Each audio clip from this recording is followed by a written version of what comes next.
Hello everyone and welcome back to another video. This is the 8th episode of the story that tells of what if were the second Shinobi world were left destroyed out of fear. Its inhabitants were left slaughtered or scattered. However, what if the members of Yuzushiyo's famed Uzumaki weren't as scattered as people thought? What would it mean for one Uzumaki Naruto? After watching, like, share, and subscribe to the channel. Now let's begin.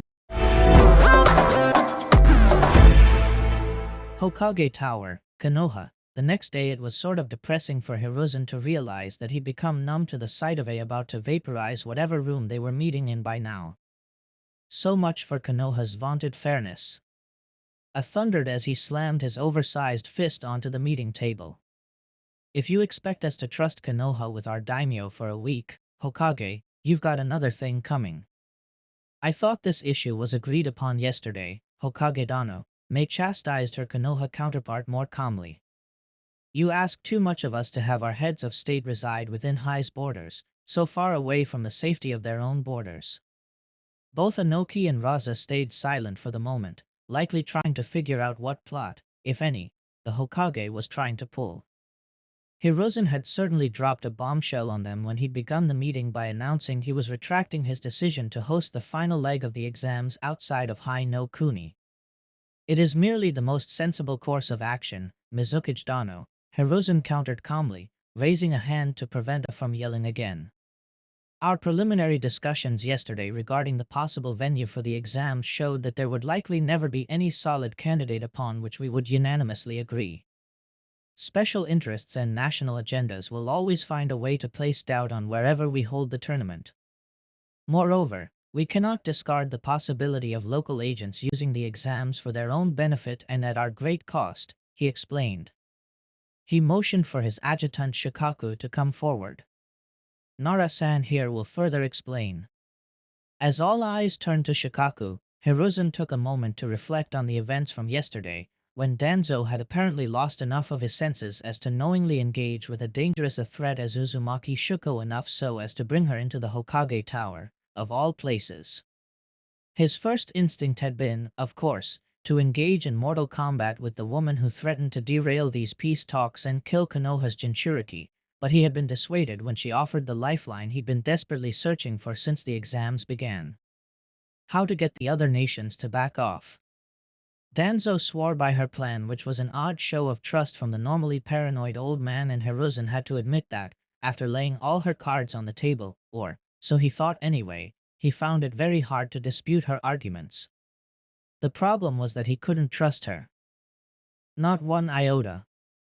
Even as Shuko convinced him to follow her plan, all he could think about was how she had almost gotten Naruto killed. How she was possibly to blame for the discord among the Kages to begin with. Even when he flat out confronted her on this, she was non-committal in her answer, which was hardly a selling point. And yet, for all his pressure and vows to keep an eye on her, he couldn't help but feel he was still dancing to her tune. There was something about her, about the way she smiled and flirted and joked and carried herself in general, that made him believe he was 100 steps behind her, always playing catch-up. He could understand why Keisuke and Hayako respected her as much as they did, despite all she'd done to them in the past few days. As valid as your security concerns are, Nara-san, it does not diminish the fact that we cannot be expected to have our daimyo remain in a foreign country for as long as a week. Anoki noted amusedly. Place yourselves in our shoes, for the sage's sake. If we wanted the high daimyo to remain in Kumo for a week, you'd be just as concerned as we are, he pointed out. We are not saying you do not have valid concerns, Hiruzen butted in, retaking control of the narrative. And in that light, we have decided to offer some concessions to lessen the burden of doubt, he informed his counterparts, who perked up at the word. We will be increasing the Shinobi guard allowances for each daimyo to 28 glass jonin, as well as the amount of regular guardsmen by 20%. If only he'd had a way to immortalize the look upon A's face right now, priceless. These are generous concessions, Hokage Dano, Raza spoke up, sounding quite taken aback. One might even go as far as to say foolish. Hiruzen shrugged as he puffed on his pipe. Konoha is committed to showing the other villages we are serious about this experiment of ours. We are thus willing to loosen up our rules a bit if it means we can all leave here in the spirit of peace. He watched as the other Kages silently contemplated his offer. It wasn't nothing. Even the presence of a single A-class jonin in a foreign village was grounds for a diplomatic incident if not cleared beforehand by both villages. To allow 20 was unprecedented. And here he was, allowing 84 an A-class shinobi into Konoha for a week. We'll have to consider this, May added slowly. Even if it does assuage our security concerns, there are still other considerations to take into account. Your civil war, perhaps? Hiruzen prompted with a knowing smile. May's silence did nothing to hide the sudden tension in her body. He'd struck right, apparently. Fortunately, his new ally had given him a card to play there, too. But now was not the right time. Perhaps some time to consider our offer is in order? Shikaku offered then, right on cue. He exchanged a brief glance with the Nara patriarch and the quickest of nods before returning his gaze to his colleagues. Each one seemed amenable to the idea of at least thinking about the offer, which was good, since it meant he wouldn't have to use the contingency plan he'd been offered as a plan B. I think that's wise, Raza opined, drawing nods from Mei and Inoki, who for once seemed intrigued enough to warrant staying his sarcastic tongue. A, for his part, made the most fascinating facial expressions as he clearly thought the idea over in his head, before huffing and crossing his bulging arms. Fine, he grunted. Give us 3 days to think it over. I need to talk it over with our daimyo. As do I, May concurred. Similar assertions were provided by Raza and Inoki, prompting Hiruzen to nod. Very well, we'll have our fastest birds made available. Is this wise? Shikaku asked him once the other Kages and their escorts had left the office. Hokage-sama, permitting the presence of 80 A-class shinobi, plus the regular crowd, could be construed as a rather drastic and perhaps unnecessarily reckless concession. Hiruzen nodded in agreement. I agree, but we have little choice, he replied. There is no other way for my colleagues to accept staying here for such a prolonged period of time. I suppose I can understand, Shikaku conceded. I know we'd never allow our daimyo in another shinobi great village without such concessions, I suppose. Hiruzen chuckled as he played with his pipe. Indeed. Shikaku eyed his ninja lord knowingly. Hokage-sama, I know I haven't been cleared yet for this, but may I ask if this harebrained idea arose from our distinguished new clan? Hiruzen smiled. You assume correctly. Shikaku sighed as she rubbed his large forehead. Hokage-sama, I don't mean to presume, but there have been concerns among the other clans about the amount of leeway you've given them, he informed the Hokage. Hiruzen nodded. I'm well aware, though I might remind you I did chastise them just a few days ago, he pointed out. Shikaku nodded. It served to alleviate some of what's been insinuated, Hokage-sama, but it is hardly enough. Many have begun to believe these Uzumaki may be akin to a new Uchiha clan. Hiruzen frowned at the comparison. The Uchiha had been respected, certainly, but not well liked. If such a comparison was being offered, it meant the Uzumaki were at risk of being branded the same way, and considering how the Uchiha had ended up. Well, at least now he knew Shuko wasn't lying out of her ass. We will never allow such a thing to happen again, Hiruzen informed Shikaku sternly. I have already taken steps to ensure they understand their place, while simultaneously avoiding alienating them. We will not allow any clan to presume themselves above any other. Shikaku nodded slowly, seemingly accepting this leader's statement, although Hiruzen could have sworn he'd caught the man mumbling, someone better tell that to the Hyuga, then. Eyeing his advisor, who seemed unwilling to elaborate on his comment, Hiruzen resolved to pay Hayashi a visit in the near future. It wouldn't do for him to bring the Uzumaki in line, and then ignore the Hyuga's own indiscretions. Again. Naruto breathed hard as he once again slid into a ready stance, Takashi standing by looking as stern as ever. For the past hour, Takashi had been forcing him to perform repetition after repetition of his Uzumaki Gasho moveset after hearing about his performance during the second test. It wasn't that he'd done badly, but that he hadn't done well enough. Even so, Naruto was beginning to wonder where all these training mannequins were coming from. First strike. Takashi barked suddenly. Naruto dashed forward one step, palm lashing out against the nearby mannequin. Resensho. Immediately, the mannequin's chest burst into harmless splinters, before the entire figure was ejected backwards by the strength of the blow. Naruto afforded himself a glance at Takashi, who was frowning. Sloppy entry, his trainer criticized. Watch your footwork. Second strike. Futego Tenkusho. Naruto cried as he launched himself at the next mannequin, driving both palms into his target, blowing it apart. Too much power. Takashi barked. Keep your focus. If you want to hit at things like a caveman, go practice Goken. Naruto grit his teeth, but he knew Takashi was right. He'd already been taught all this, and for some reason, he really wasn't on his game today. Or, if he was being entirely honest with himself, he hadn't been on his game for the past few days, ever since he'd made it back from the Forest of Death. Third strike. Naruto blinked as he blanked out for a moment there, momentarily freezing as the next move failed to spring to mind. It was a second too long in coming, as Takashi clicked his teeth irritably and strode forward, grabbing him by the head and forcing Naruto to look into his clansman's eyes. What did I say about slacking off, dumbass? Takashi growled. I lose sight of you for a few days, and you come back half the student you were. Either you get your head back into the game, or I'll beat whatever crawled up your ass out of you. Naruto had to reel in his temper, but nodded nonetheless as Takashi stalked back to his original position. Again. Several painful hours later, Naruto finally managed to satisfy his clansman's ruthless work ethic, and began the long trudge back to the compound. For the most part, the village seemed alive with anticipation as shopkeepers and ordinary civilians alike rushed to get the village ready for the massive influx of foreigners that would be taking place nearer to the date of the third exam. That was a good thing, as far as Naruto was concerned. The more occupied the villagers were with the exam, the less they used their time to glower at him or make rude comments. It probably helped, to some extent, that he had already blown away expectations by even reaching this far, although, if past was prologue, they probably thought his team had carried him through. The blonde sighed as he rubbed his forehead.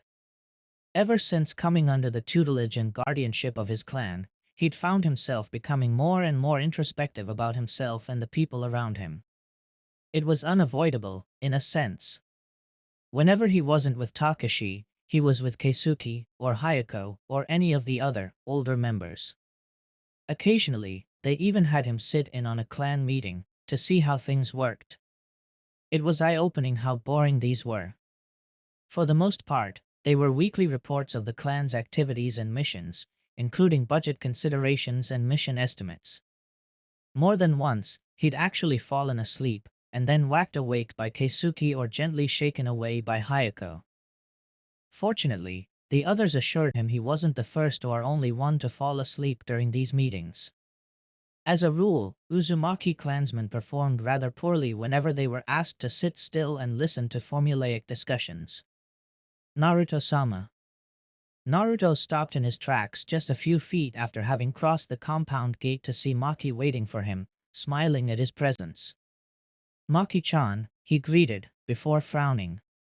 I told you to drop the sama. She shot him an impish grin. I know, she said easily.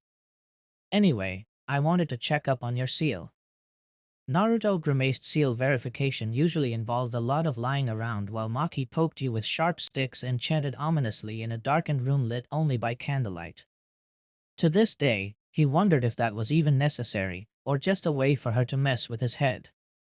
Unfortunately, he also had no say in this in terms of Fuinjutsu. Maki was his senpai several times over.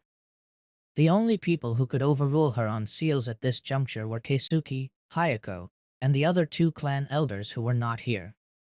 Sullenly, he trudged after her, casting resentful glances at her back as she practically skipped towards his house. Maki derived a somewhat sadistic pleasure from this whole thing that really creeped him out. Soon enough, though, He was shirtless and on his belly atop what he had first believed to be a massage table, but had soon found out was used by the Uzumaki to apply tattoo seals. That had been an unwelcome realization. "You know, you've been avoiding me lately, Naruto-sama," Maki said as he felt her soft fingers touch his bare back. He felt a shiver run down his back, and not a pleasurable one. In fact, he'd begun sweating the moment she mentioned his deliberate attempts to avoid being alone with her. "What?" he asked nervously before forcing out an audibly uncertain laugh. "That's so crazy, Maki-chan." He heard the older Uzumaki girl hum throatily as her fingers continued running down his back. Had anyone outside the clan walked in, it would have looked like either a very strange massage or the premise to one of Kakashi's porn books. Unfortunately, it was neither. "Best get started then, Naruto-sama," the girl informed him cheerily. "It'll only hurt a little bit. Try not to flinch." Of course, being the master of understatement, Maki then proceeded to activate the seal array on her hands atop his bare back and, in a flash of insane pain, an enormous seal that seemed to spread throughout his entire back slowly coalesced into sight. Naruto had to bite back a set of choice words that he knew were appropriate for his situation, but would inevitably result in Maki making this even more unpleasant. "The seal appears to be fine," Maki pronounced as she ran her hands up and down his back. "In fact, it hasn't even been used at all." "Why is that, Naruto-sama?" The way she was stressing his suffix was really starting to worry him.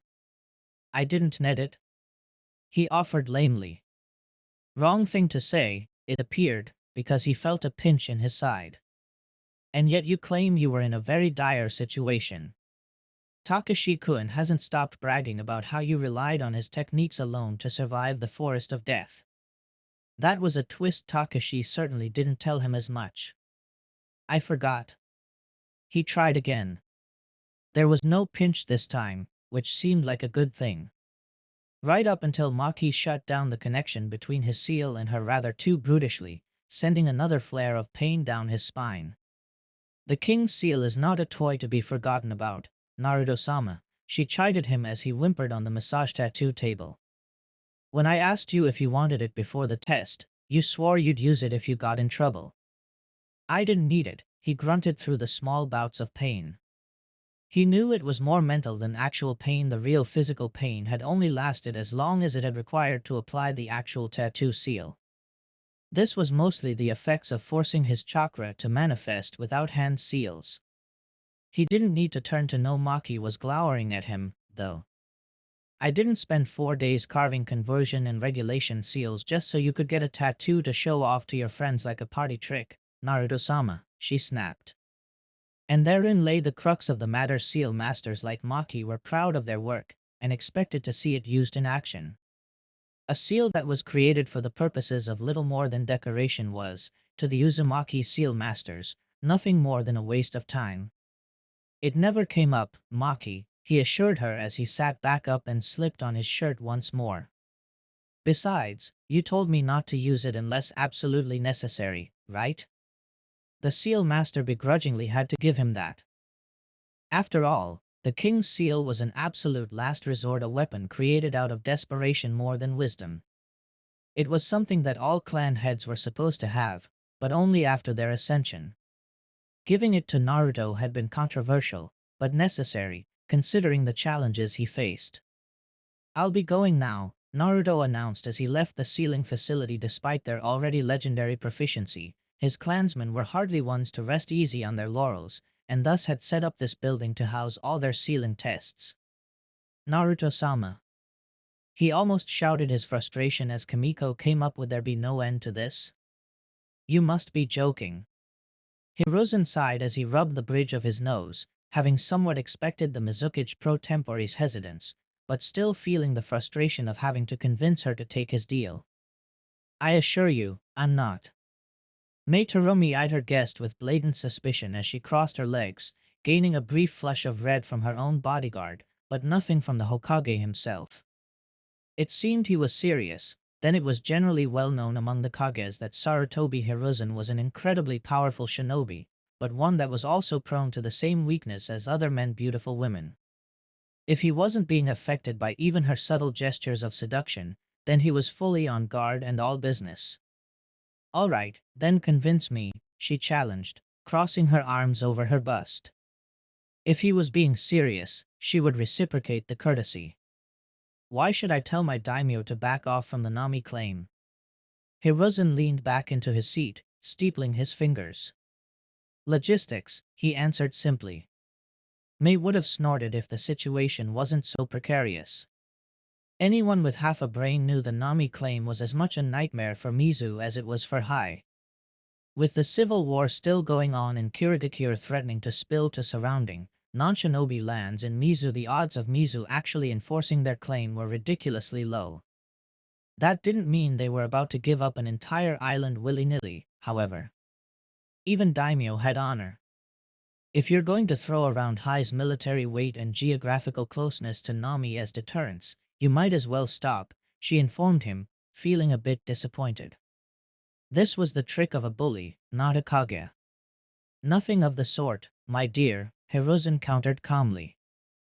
I did not mean to say you would be unable to provide logistical support for your claim, but rather that we, that is to say, Konoha, would see such a move from Mizu as greatly heartening, and may in fact be the gesture we need to convince our daimyo that your faction, that is to say, the daimyo's faction, is worth supporting in Mizu. A dangerous gleam appeared in Mei's eyes as her brow twitched imperceptibly. You're skirting dangerously close to asking me to allow a foreign power to influence my country's internal affairs, Hokage Dano. Can monetary assistance really be counted as such? You know it can. A brief moment of tense silence passed between the two as they stared the other down.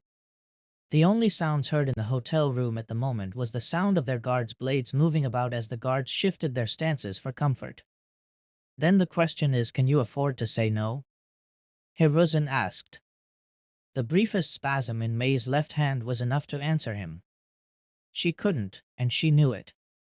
Despite enjoying the unofficial backing of the daimyo in her fight against Yagura's tyranny, she also knew her feudal lord would not empty his treasury for her indefinitely.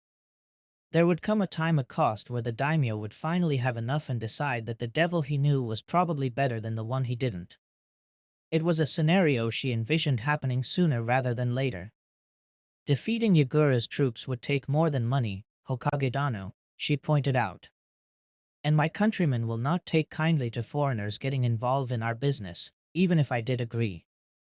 I agree, Hiruzen replied calmly, motioning to a scroll Mei had left by itself on a nearby table. It had been his traditional gift as a guest, but she had yet to open it. And thus, my gift. Curious, Mei stood up and approached the scroll on the table. Pausing momentarily to eye Ao, who shook his head imperceptibly, she then opened it with a flourish and scanned the contents therein. To say she was shocked was an understatement. "'Tis a sealing array." She breathed in wonder, recognizing the Fuin formula. "For Biju. My understanding is that your seal masters have always been a bit lax when it comes to maintaining your Jinchuriki under control," Hiruzen pointed out as he lit up his pipe for a good puff. "Not to mention that the secrets of sealing a Biju are Kage-level secrets." He was right on both ends. It was just sheer wisdom that the Kages of each major village would be instructed how best to seal away their Biju in the hands of literally anyone else. It would be ripe for abuse. As such, each village had independently figured out their own way to seal away the mighty chakra beasts, which meant that the sealing formula tended to be very colloquial. "You're willing to part with Konoha's sealing formula for Biju just like that?" she asked, snapping her fingers for effect. Hiruzen actually chuckled at the thought. "Of course not," he shot her down immediately. "That's not our formula." Mei narrowed her eyes. Should I be expecting angry letters from Asama? Or perhaps Inoki-sama? I would hate to have to explain myself to Raza-sama as to why our Biju is being held captive thanks to a Suna technique we shouldn't have. Hiruzen waved his hand dismissively. Nothing of the sort. That sealing formula is entirely our own work, but we have decided not to use it. It's too weak to contain our Biju. The infamous nine-tailed fox.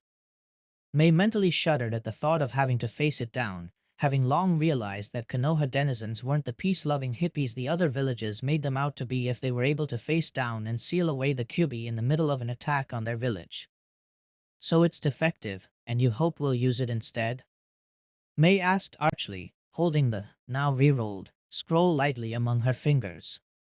Pass. Hiruzen easily caught the scroll as May tossed it to him. It's not defective, he assured her. Merely not enough to contain the 9 tails. It is, however, more than adequate to seal away the 3 tails. May's eyes glinted dangerously at the offhand comment. While it was hardly a secret that Kiri had the Sanbai, suggesting it was weaker than another Biju was insulting. Especially in light of the fact that its current host was also the current Mizukage. Tyrant or no, Yagura was a Kage, and that merited some respect. No offense was meant by that comment, Hiruzen added, realizing how that it sounded. May gave no indication that she'd heard him, instead focusing on the scroll in the Hokage's hand. If he was right, insinuations about power levels aside, that meant her faction would finally have the means to seal away Yagura's Sanbai in the event that the insane Kage unleashed it on his own countrymen, something he had yet to do, thank the sage. Such an ability would mean her faction could launch more daring attacks without fearing drawing his attention. Who created this seal array? She asked.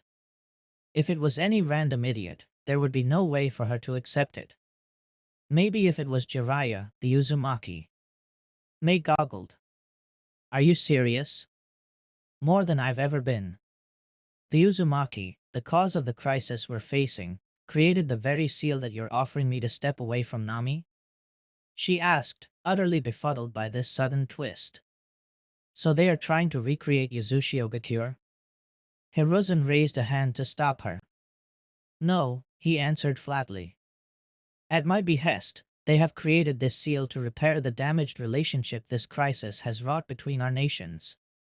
They've assured me they have no intentions of rebuilding Yuzushio, and that the residents of Nami aligned themselves with them without prior consent. That's easy to claim, harder to prove, May pointed out. Hiruzen nodded. True, he conceded. But that's also why I've had them draft an official letter to the people of Nami, disassociating themselves from the rebellion, he informed her, drawing out said letter from the folds of his robe and handing it over. Almost hungrily, she snatched the letter from the Hokage's hand and sped read through the entire thing. Then, she paused. Then, she reread it again more carefully this time. If there was a trick to it, he couldn't see it. As far as she could tell, the letter was indeed simply informing the people of Nami that the Uzumaki were in no way interested in re-establishing Yuzushiobakure. While it didn't go as far as to decry the rebellion itself, it did mean that the Uzumaki could not be accused of undermining the current hierarchy of shinobi villages. It was even signed by the Uzumaki leadership with their personal seals. In any court of law anywhere, this would be a binding affidavit. Whether Nami became independent or part of another country would now be a political affair, not shinobi business. Have Asama and the others seen this? She asked carefully. Hiruzen shook his head. You're the first one. Possibly the only one, too. May eyed him warily. Why? Adano will not trust it and Noki doesn't care, not really, and Raza-san would argue his claims have nothing to do with Nami to begin with. May couldn't help but agree with that assessment, except that left her in a precarious predicament. The entire crisis had started because Mizu had lodged the first complaint regarding the events in Nami. If she asked the daimyo to back out first, then he would lose face. Even if Konoha, or Hai, offered monetary compensation or made a big show of letting Mizu win, in some sense, none of the other countries' leadership would believe it for a second. We can't be the first to back out, she told him flatly. No sense in continuing the dance. We're not asking you to, Hiruzen countered calmly. We're just asking that when the time comes, you agree to our proposal and lay aside your claim. In return, you keep the seal, he motioned at said object, and we'll be sure to discreetly funnel some funds your way. It sounded reasonable, May had to admit. While he was being infuriatingly cryptic about the nature and content of his proposal, the fact that he was willing to give Mizu an honorable out spoke volumes of the man before her. Pity he was so old. Perhaps if he'd been younger he might have caught her eye. What does Konoha get from this? She asked him. The fact was that Konoha had effectively cut itself out of benefiting directly from the independence of Nami by having the Uzumaki clan formally renounce their claim on Yuzushiogakure. Peace with our neighbors, of course, Hiruzen replied with a smile that, were it not for the fact that he was one of the most powerful men in the world, might have convinced her he was being genuine. Third strike. Naruto grit his teeth as he fired off the succession of palm strikes infused with chakra. 3, 4, 5, 6. A spasm in his arm threw off his seventh blow to the training dummy, causing him to stumble forward. As expected, he heard the disdainful click of Takashi's tongue as he lay there on the ground, cursing his own inability. To his credit, he had been able to get this far with minimal exposure to the Uzumaki clan's techniques, compared to his clansmen. Nonetheless, it frustrated him that this was his wall. The Uzumaki Hakushokan style's Gasho techniques involved a grand total of 5 chain techniques, designed to shut down a Juken user completely, although it was equally effective against most other combatants as well. That he was able to reach the second step flawlessly was good, of course, but being unable to get past the third step was problematic, especially in light of the fact that 2 of his potential opponents in the third task were Juken users. As he heard Takashi approach, he braced himself for the inevitable tirade. Take a break. Naruto blinked, somewhat disbelieving of what he'd just heard. Had Takashi seriously just told him to take a break? That was unprecedented, to say the least. Looking up, Naruto saw Takashi refusing to make eye contact with him, instead looking grimly off to one side. Something's clearly stuck in your craw right now, the older boy told him flatly.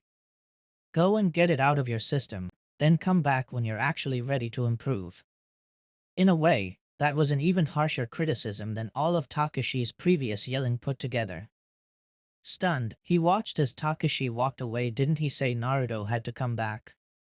Leaving him alone on the training field with a half-wrecked training dummy. He stayed there on the ground for a full minute, staring at where Takashi had been, before he snapped out of his stupor.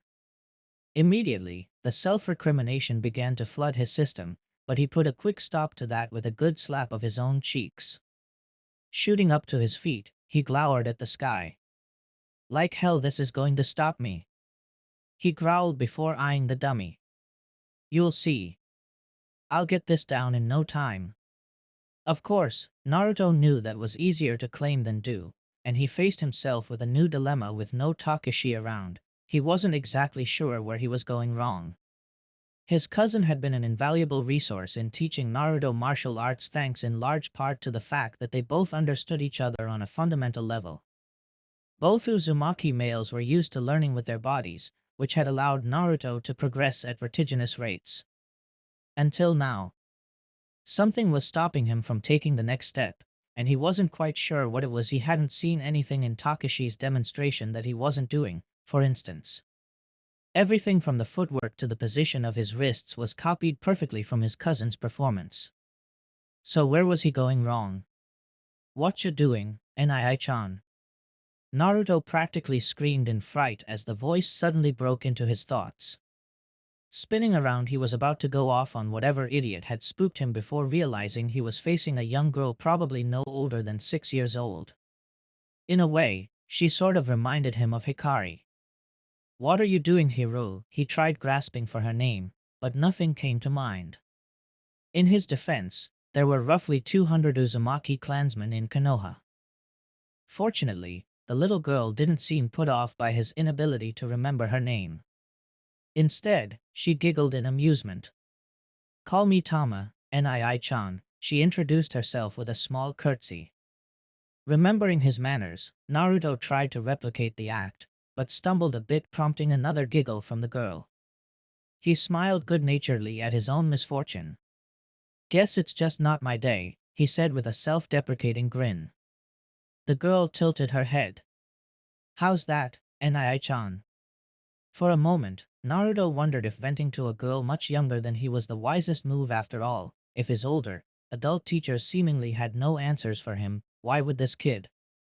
Still, it wasn't like he could go to Shikamaru, Kiba, or Hinata about this, considering it involved clan techniques, and judging from the Uzumaki spiral on the girl's wrist, she was family. Ah, screw it. I can't seem to get anywhere with Takashi's advanced techniques, he whined, letting himself fall onto his butt on the grass. He leaned back his head and sighed despondently. He says it's just a matter of practice, but I know I'm doing it right. In an instant, the girl's face was hovering a foot over his own, smiling down at him. Can I see? She asked innocently. Naruto debated the request. On the one hand, what would it hurt?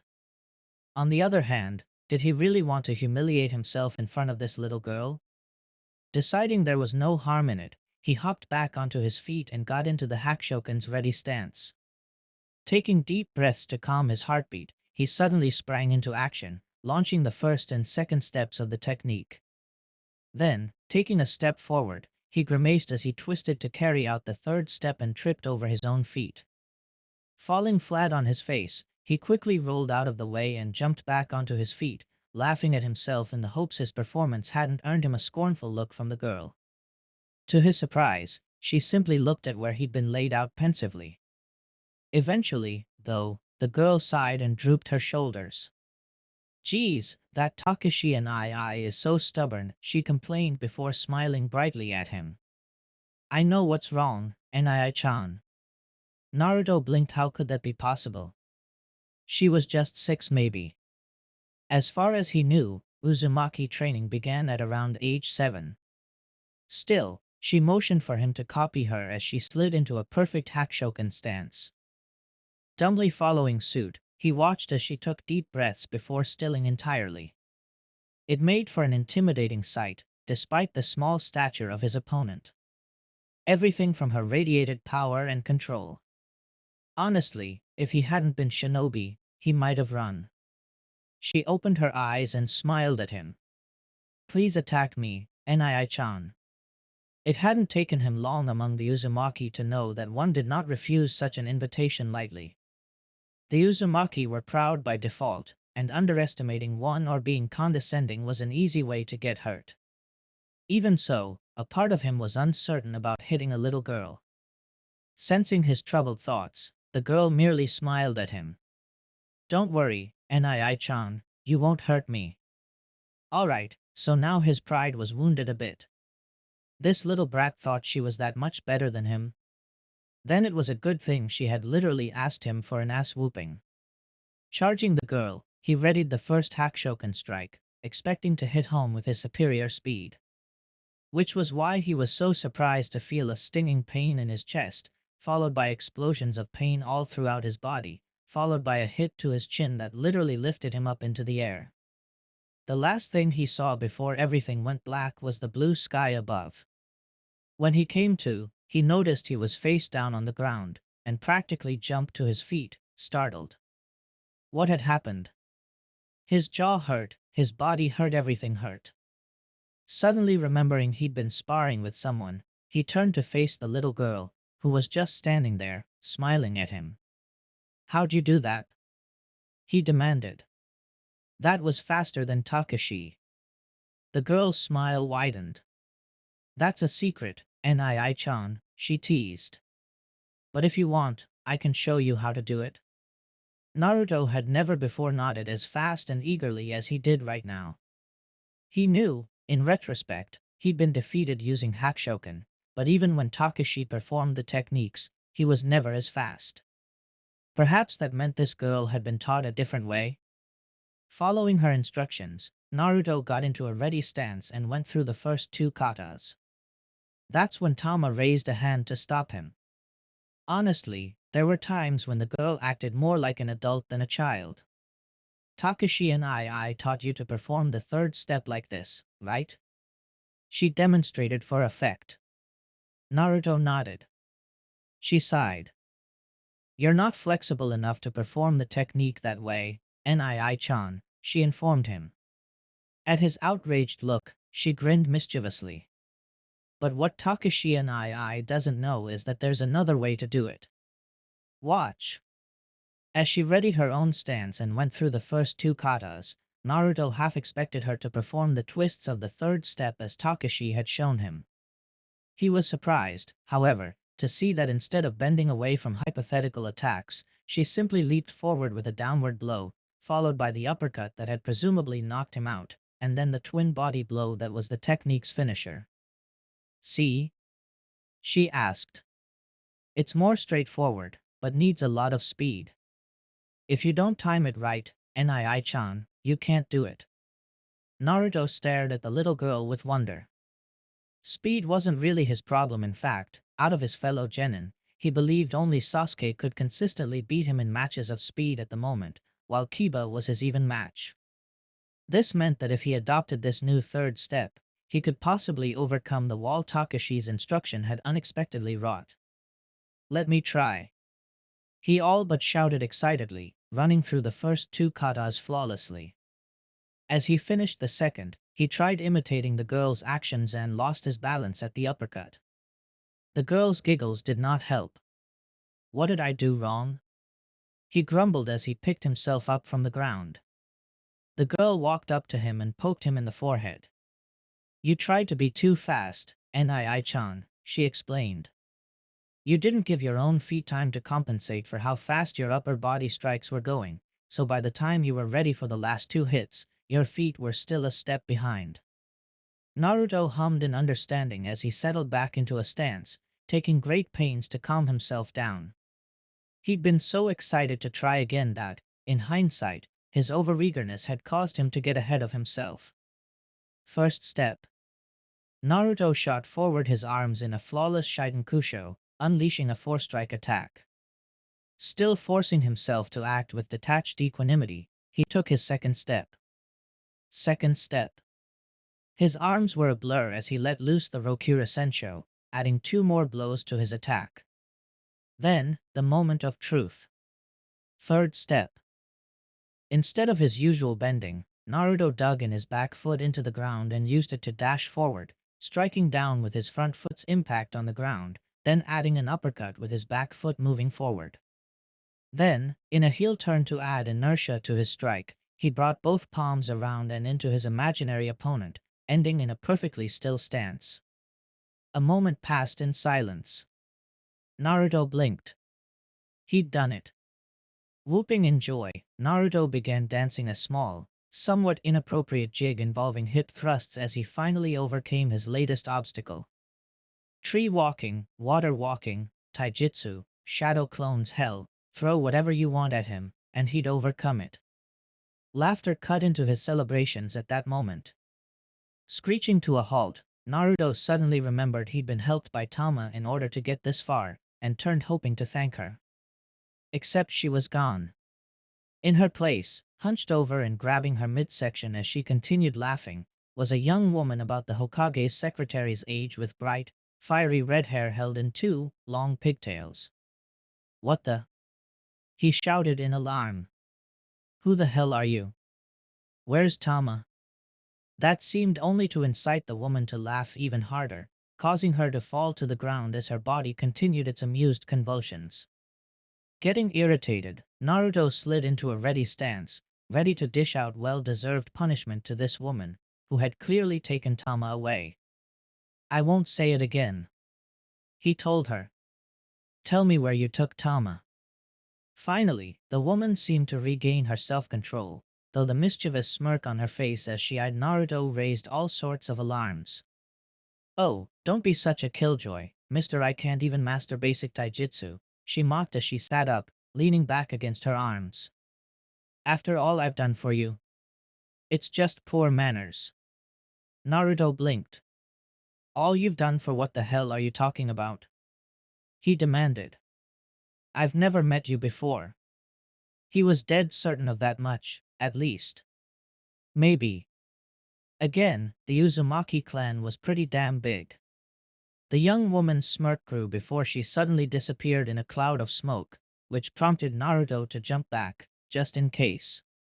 As the smoke cleared, however, he was treated with the sight of a familiar, black-haired girl. He narrowed his eyes. He couldn't quite make out where he'd seen her before, but he knew he'd spoken with her or something. Not ringing any bells? The young woman now child asked, her voice eerily matching her visual age. Maybe this one? Another poof of smoke, soon revealing a much older woman easily 70 years old. Now he knew for sure he didn't know her. Stop screwing around and tell me who you are, he yelled. The old woman tooted at him, wagging a finger reproachfully. Now. Young men should respect their elders, Naruto-chan, she chided him, though the smirk told volumes of her mocking intent. After all, how do you expect to be clan head when you act like such a brute? Naruto's froze as she stressed the word elders. Between that, and the observation regarding his future position at the head of the Uzumaki, this woman knew things she shouldn't. You, he said, realization soon dawning on him regarding who this old woman might be. Shuko? The old woman's smirk blossomed into a full, toothy smile. Got it in one, she confirmed. Before she could say anything else, before Naruto could even think about what to do, he was already charging her down, fist raised and a yell on his lips. All that was running through his head was the forest of death, and the pain she'd put him and his friends through. Shuko. It was sad how slow this boy was, Shuko reflected as she watched the punch come ever closer towards her. From where she was standing, Naruto might as well have been going through the attack in slow motion. She knew for a fact that other clan members, like Takashi or her fellow elders, would have felt him moving even slower standing still, even. The fact was that this boy was simply too young and too inexperienced to measure up to war veterans' hell. She wondered how Kakashi could stand facing such slow opponents even in training. Still, she supposed it was adequate enough for a rookie chunin. Sighing, she easily sidestepped the attack, and then the follow-up one good. Takashi had beaten the kinks out of Naruto's flawed combat style. He was no longer pausing between attacks, but rather chaining them up one after another. She now put his chances of victory against her from 0% to 0.00000000001%. If he broke out Kage Bunshin, she'd have to revise those odds up to 0.1%. If he broke out Taju Kage Bunshin, then it'd be 1%. Shuko kept an impassive smile on her face as she easily swayed out of reach of every one of his attempted blows. The boy was fierce, but undisciplined, much like what she'd heard from her spies. His inability to keep his temper in check was certainly his greatest flaw. At this rate, all it would take to decisively defeat him would be a well-placed barb and a follow-up attack. In other words, he was weak. Stand still. He was shouting now. How quaint. She swayed to the left and easily dodged the wild punch he'd thrown at her head, ignoring the far easier target to hit that was her torso. A duck prevented the follow-up kick from also smacking her in the face. She was beginning to feel as though the boy had an unhealthy obsession with hitting people in the face at this point. It was a testament to how little a threat he posed to her right now that she had never once needed to lift both feet from the ground. Instead, she was by this point basically dancing around him, feet sliding across the rough ground in a show of exquisite agility and grace. That was her secret of battle, of course. She was nothing like Keisuke or any of the other elders. She wasn't physically strong, or naturally gifted in the ninja arts. Her skill lay in strategy, and in avoiding getting hit. So long as her enemies couldn't land a blow, she could direct the flow of battle. She called it the Song of Battle. As long as she could follow the rhythm of a fight, she could easily tell where and how the battle would end. Once she knew that, guiding her partner towards the desired outcome was easy, assuming she could keep up, of course. So, bereft of physical strength or particular ability in the offensive ninja arts, she opted for a focus on defense in denial of target techniques. It worked well, though it was hardly perfect. There were more than a few foes even her prodigious evasion skills couldn't outdo. The boy's father had been one of them.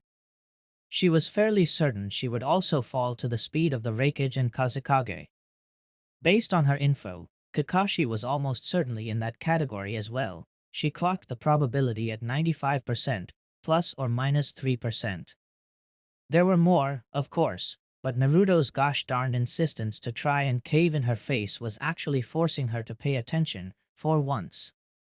She ducked under another wild haymaker and lightly tapped him on the stomach as she swerved out of the way of another wild hit. You realize I could have killed you like a dozen times thus far, right? She pointed out calmly, ignoring the howl of frustration from her opponent. And that I can keep doing this for a while? Naruto's song changed ever so slightly, but well within Shuko's predictions. His attacks became slightly sharper as he forcibly restrained his emotions, channeling his anger instead of just letting it run loose. Good. His chance of defeating her had risen to 0.00000000001%. Now, if only he would Kage Bunshin. There it was. 1% now, though he'd only summoned 2 more clones. Odd, her profile on him had thus far suggested a tendency towards reckless mass production. If he was limiting his clones at this stage, then there were 2 logical reasons for this: 1, he was running out of chakra, statistically unlikely, or 2, it meant that he was actually thinking about conserving his strength for the fight. Interesting. Perhaps she had to add a plus 0.99%, minus 0.0% error margin to her calculations. Get her. This part was more familiar. Despite the increase in tactical awareness, Naruto's anger was still clearly fueling his actions, even in that of his clones. Wild blow after wild blow rained down upon her, and she skillfully weaved her way between them without much hassle. In fact, she had still not been forced off her 2 feet. Better, she complimented him as she casually stepped through the incoming attack of 2 clones, causing them to overcommit and punch absolutely nothing. A quick sidestep allowed her to evade the follow-up back kick from both clones. She then ducked under an overhead roundhouse kick, and merely lifted a foot 1 feet in the air to avoid the simultaneous leg sweep from the original. The ease with which she was dodging was clearly infuriating the boy, of course. For all his gifts, Naruto was still a teenager, after all. He punctuated his every word with a failed attack. How are you dodging everything? Shuko winked at him as she sidestepped another blow. You're just too easy to read, Naruto-chan, she teased, causing him to bristle at the nickname.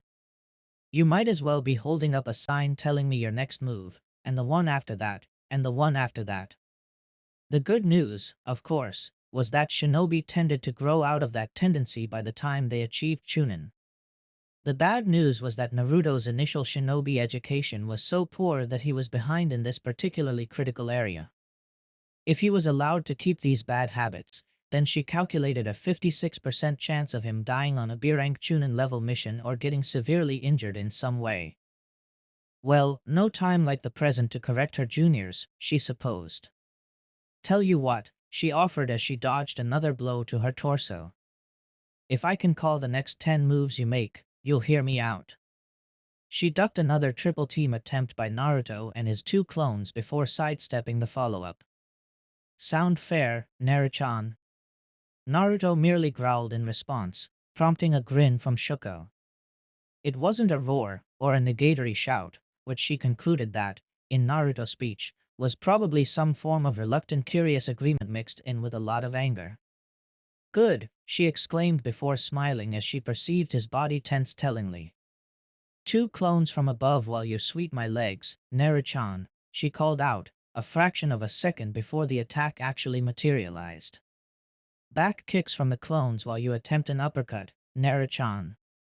Come on. Mix it up, she called out next, dodging that one, too. To mix things up, she made sure to end her dodge by showing him her back. It would make the next call-out mentally devastating. Ooh. Nice plan. Hammer kick from above by one clone, a head-on charge by the other, while you attempt to flank me, she said with a smile as she all but felt all 3 Narutos freeze in their place, their bodies tense from getting ready to execute that exact plan. She didn't even need to turn to know he was staring at her in shock. She shot him a teasing grin. How'd I do? Hit it on the nail, Naruto-chan. How could you possibly know that? He asked, the anger still in his voice, but now diluted with shock and curiosity. Shuko shot him a smile. I told you, she said. You're just easy too ready, Naruto. For once, she decided not to taunt the boy and used his actual name. Bodily turning around, she placed a hand on her hip and smiled tolerantly. You've certainly got potential, and Takashi-kun's obviously done quite the job training you, but you've got a long way to go before you can claim command over my kin and I, boy. Naruto's eyes narrowed at the jab, but Shuko held her ground. Didn't like to hear that, she asked calmly. He was honestly no threat to her. Keisuke and Hayako might have believed they were protecting you by coddling you, but I'm not them, Naruto. I ain't got time for games. The Uzumaki heir glowered at her as he raised a hand, the clones disappearing in a puff of smoke, while he pointed at the wrist where his restraining seal had once been. Then explain the seal, he demanded. Shuko shrugged. It was a test, obviously. A test to see if I could get killed? She sighed. A test to see if you could survive. By cutting off my chakra? Yes. The glower gained another level of anger. What the fuck is wrong with you? He shouted. I could have died. My friends could have died. Shuko's gaze became steely. If you had, you weren't worthy of leading our clan to begin with, she told him flatly. And if they'd died, it would have served as a lesson for you. She could practically feel the anger coming off of him. It was like a nauseating pulse of vicious fury. The foul stench of primal chakra also told her how close he was to snapping. While she was personally curious as to the extent of the QB seal's restraining power, she was also wise enough to realize that unleashing even a single tail's worth of chakra in Konoha would have half the village mobilized and here in a couple of minutes. You crazy bitch, he shouted, his pupils seemingly wobbling between that of a normal human's and that of a feline. I'll kill me, she finished for him, shutting him up. She stared him down for a moment before sighing and reaching for the fold of her kimono near her sash. Before Naruto had a chance to protest, she pulled it aside, showing off part of her bare torso. And the ugly scar that ran along the length of her stomach. Tried that, she informed him mildly. My kinsmen didn't much like that, though, so they managed to keep me alive. She stared at his dumbfounded face for a few seconds, letting him soak it in, before letting the fold drop and reaching up to the folds over her clavicle. With a gentle pull, she let him witness the bare skin underneath and the ugly, seemingly necrotic flesh that lay there. This was number 2, she told him. A bit of spider and viper venom, some nightshade and a whole lot of acid. She added before letting the folds fall back into place sort of. Didn't take, either. My best healer spent 3 days trying to keep me from dying. Naruto was stunned. What the hell is wrong with you? He asked softly. Shuko studied the would-be heir before her. He seemed calmed enough by now to hear her out. Figuring it was time, she privately made peace with her actions before letting the rest of her genjutsu fall. To Naruto's eyes, not much changed in the old woman as he saw her image shift ever so slightly. She was obviously already at about her real age when she'd fought him, which was incredibly frustrating, considering it meant that a 70-year-old woman considered him slow. Still, he did perceive a bit more wrinkled skin than before, though his eyes finally settled on what had really been hidden away by the genjutsu. Scars. A lot of them. Judging from the looks of it, there had to be at least a dozen scars on each of her wrists alone. If he, to borrow one of Shikamaru's complicated words, extrapolated that to the rest of her body, she had to be full of them. And he knew that placement very well. He'd seen them enough times on the wrists of fellow orphans or street dwellers to recognize them on sight. Those weren't battle scars. The realization floored him. How many? 78 attempts, by my last count, Shuko answered him simply, obviously guessing what he'd wanted to know. I'm nothing if not persistent. Whatever he had been meaning to retort died in his throat. 78 attempts. I have very attentive clansmen, she added, preempting his next question. And meddling, too, I suppose. Naruto hesitated to ask the obvious follow-up question. From the look in Shuko's eyes, however, she was egging him on, daring him to ask. Between that and his own morbid curiosity, he swallowed as he gathered the courage to say what needed to be said. Why? Shuko smiled grimly before she raised a hand in a half-rat seal and closed her eyes. In a poof of smoke that temporarily blinded him to her presence, she returned to her childlike appearance. She smiled at him as she came back into view. That's better, she mused aloud before motioning for him to follow her. Reluctantly, he complied. As curious as he was, he didn't trust the infuriating woman, and nothing she'd done or said had remotely changed his opinion of her. Added to it, sure, but not changed it. Still, she had answers to some very pertinent questions, and he was nothing if not stubborn. Eventually, Shuko motioned for him to take a seat next to her on a fallen log. Naruto took note that from their current position, much of Konoha was visible. Do you like this village, Naruto? The question threw him for a second before he rallied. Of all the conversation starters he'd been expecting, that hadn't been one. I love it, he admitted slowly, but firmly. It's my home. Shuko hummed thoughtfully at that. I guess I can understand, she conceded. I loved Uzushio because it was my home, too. Then why do you want to destroy my village? Naruto demanded, remembering what June had said at the Forest of Death. The older boy had blathered about some kind of betrayal Konoha had done against Uzushio, but that was all horseshit as far as he was concerned. Shuko glanced up at him before shooting him a dismissive look. He could feel his blood boiling already.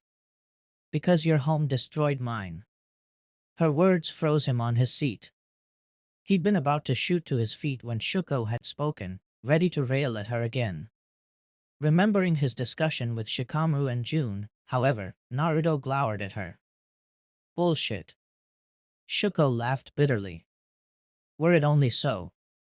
Konoha wouldn't backstab anyone. Naruto shouted, finally getting to his feet. Shuko matched his glare with a cold look of her own. It did, she told him flatly. It stabbed my family, your family, in the back. She chuckled bitterly as she swept her hand out, gesturing towards the village. Do you really think all this peace and quiet just happens, Naruto? She asked him archly. How many people do you think Konoha has had to kill and betray over the years just to make sure this little patch of our world remains safe and secure? She shook her head. If Uzushio could ever be accused of making a deadly mistake, it was entrusting Konoha to look beyond their self-interest. Naruto stared at Shuko, unsure what to say. He was committed to his belief that Konoha had done no wrong, but her voice was steady. Confident. If anything, she believed what she was saying. He was a good enough judge of character to know when someone meant what they said. Well, most of the time. Alright, so just some of the time. What are you saying? He asked her eventually. That Konoha betrayed Uzushio because they were selfish? I'm saying they betrayed us because it was convenient, she corrected him. How? Shuko smiled darkly at him. You know how. Naruto had a sinking feeling he did know how. It didn't take a genius to connect the dots between the Alliance's invasion of Yuzu and the reason for why Konoha failed to save their ally. At least, as far as someone like Shuko was concerned. Our seals. Shuko nodded as she turned back towards the sprawling scenery before her. That's my theory, she confirmed. Konoha's always liked being big cheese. I can't imagine having a vastly smaller village equate them in military power being easy to swallow or tolerate. That's crazy. Naruto protested. Gigi wouldn't do that. Shuko eyed him skeptically. For someone who's gone through so much in life, Naruto, you're remarkably optimistic about people. Naruto smiled despite the gravity of their conversation, puffing up proudly. Something Shuko quickly put an end to. That's not a good thing, she informed him pointedly. Naruto looked at her quizzically. Why not? Shuko sighed. Naruto, how long has the current Hokage been in power? She asked. I done a 50 years. 46 years, to be more precise, Shuko corrected him. But I digress. Naruto, how does a man stay in power for 46 years? By being very good at his job. Shuko shot the boy a glare, clearly not really appreciating the humor at this time. Power, Naruto, she corrected him sternly. They stay Hokage because they have power. And no one, in the history of our race, has ever had power and not used it. Naruto frowned at her. It was nothing he hadn't heard before from the likes of Shikamaru, who insisted that Naruto needed to grow up a bit and see the world for what it was. The difference was that he was more than occasionally able to turn Shikamaru to his way of thinking with his unbridled optimism. He doubted the same would work here. He plopped down on the trunk next to her, staring out at Konoha. I've heard this speech before, he told her flatly. No sense dancing around the issue. Oh. She sounded amused. Naruto nodded. You say the old man's used his power to put down threats, he predicted. And then I say, no way, and then you prove it to me, and I get all shell-shocked before denying everything you say, but still with my doubts, he ended. He afforded her a glance then. Is that pretty much how it was going to go?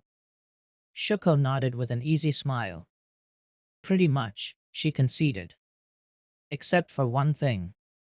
Now it was his turn to be somewhat intrigued. Oh. Shuko raised a hand and rubbed her index and thumb in very specific sequences, not unlike what he'd seen Maki do to practice her sealing, and a poof of smoke heralded a successful jutsu. He waited until the smoke cleared before spying what she'd summoned, a scroll, by the looks of it. What's that? Shuko smiled, twirling the thin scroll between her fingers.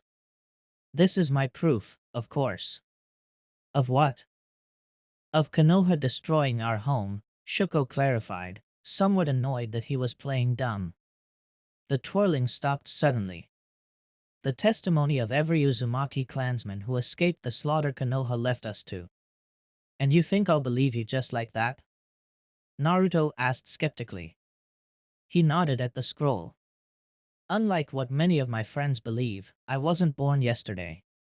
That could be a fake. It could, Shuko conceded. It could also be the real thing. And it's easy enough to confirm. Just ask your elders to confirm the writing and accounts therein. Naruto eyed her skeptically. There was no way she wasn't running a game on him right now. Every instinct in his body told him to just throw the scroll on the ground and leave, but there was something to be said about curiosity, too. As he afforded the scroll a glance, he noticed that, oddly, it seemed heavier than it looked. That was not altogether strange in the ninja world. First impressions tended to be wrong. Yet, in this case, he couldn't help but wonder if perhaps the scroll seemed heavier to him because of what it represented, and not so much what it was. Shikamaru would have been proud. The fact was, he had to make a choice now. He had to choose between not believing this old woman who'd screwed with his head already and just throw this scroll aside, potentially throwing away real proof of his family having been betrayed, or choose to believe her, and potentially finding out that the man he trusted like a grandfather had perhaps been behind the destruction of his homeland. Any other year of his life and the choice would have been easy. Laughably so. He would have told Shuko to shove it up her ass and leave, secure in his beliefs. But ever since his family had returned, he'd seen and heard enough to know that sometimes good people did bad things. The trip to Nami had been proof enough of that, what with the soldiers turning on Gato the moment they had a chance to be free of him. You're curious, aren't you? Naruto tried to ignore Shuko as she stayed right next to him on the fallen log they were sharing. Yet, for all her tricks, there was something about her that was compelling. Something about the way she addressed the past made part of him think she was being mostly truthful about what happened. You wanted to know why I've tried to kill myself so many times, right? And if Konoha had really been behind his family's destruction, he scowled. His jaw set. His muscles tensed. Read it and find out. He broke the seal on the scroll and pulled it open. Then, damn it all, he wanted to know. Naruto. Shikamaru scowled as he called out, yet again, for his friend. Apparently, the blonde whirlwind of energy had never returned home after his practice session with Uzumaki Takashi, and his cousins had come calling at the Nara compound to see if he'd been there. Unfortunately, Shikamaru hadn't been able to give them a satisfactory answer, and though they left, he couldn't help but feel a bit concerned about his blonde friend. It wasn't that Naruto was incapable of defending himself or anything, but rather that this sort of behavior did not mesh well with his observations about Naruto's character. Nor was it likely that the blonde had simply forgotten to go home. He'd never known Naruto to be so absent-minded that he'd missed the sun setting. If anything, his stomach would always make sure to remind him that it was time to go home. Yet, after excusing himself from the compound, Shikamaru had made inquiries at Ichiraku's, and found that, puzzlingly, Naruto hadn't been there either. He'd tried a few other restaurants, but all had given him more or less the same answer, with varying degrees of hostility directed towards the absent blonde. He would have liked to correct many an attitude during those inquiries, but the villagers' attitudes weren't the problem, so he'd let that slide for now. After an hour spent wandering about the village, he'd called on Hinata for help, providing her family with a plausible, if untrue, excuse for why she was needed. Team business, he'd said. Very urgent. Yes, his teachers had sent him. No, he didn't have anything to prove that. Were they really going to cast aspersions regarding the Nara heir's credibility, though?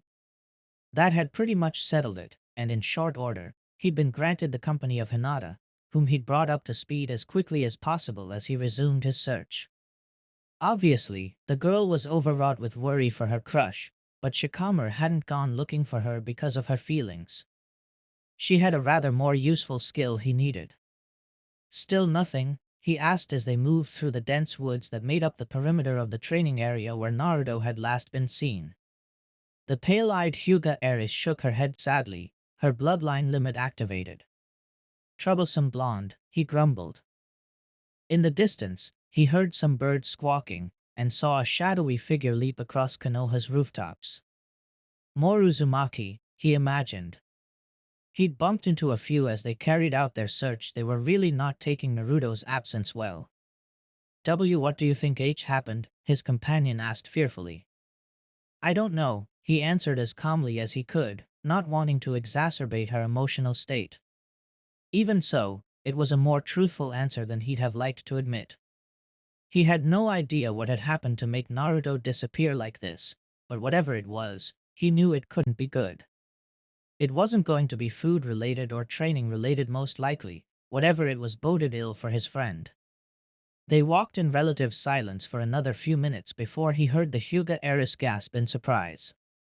Instantly, he turned to look at her. What? Did you find him? She merely nodded, pointing a trembling finger ahead. Shikamaru scowled. That was hardly the best sign to get.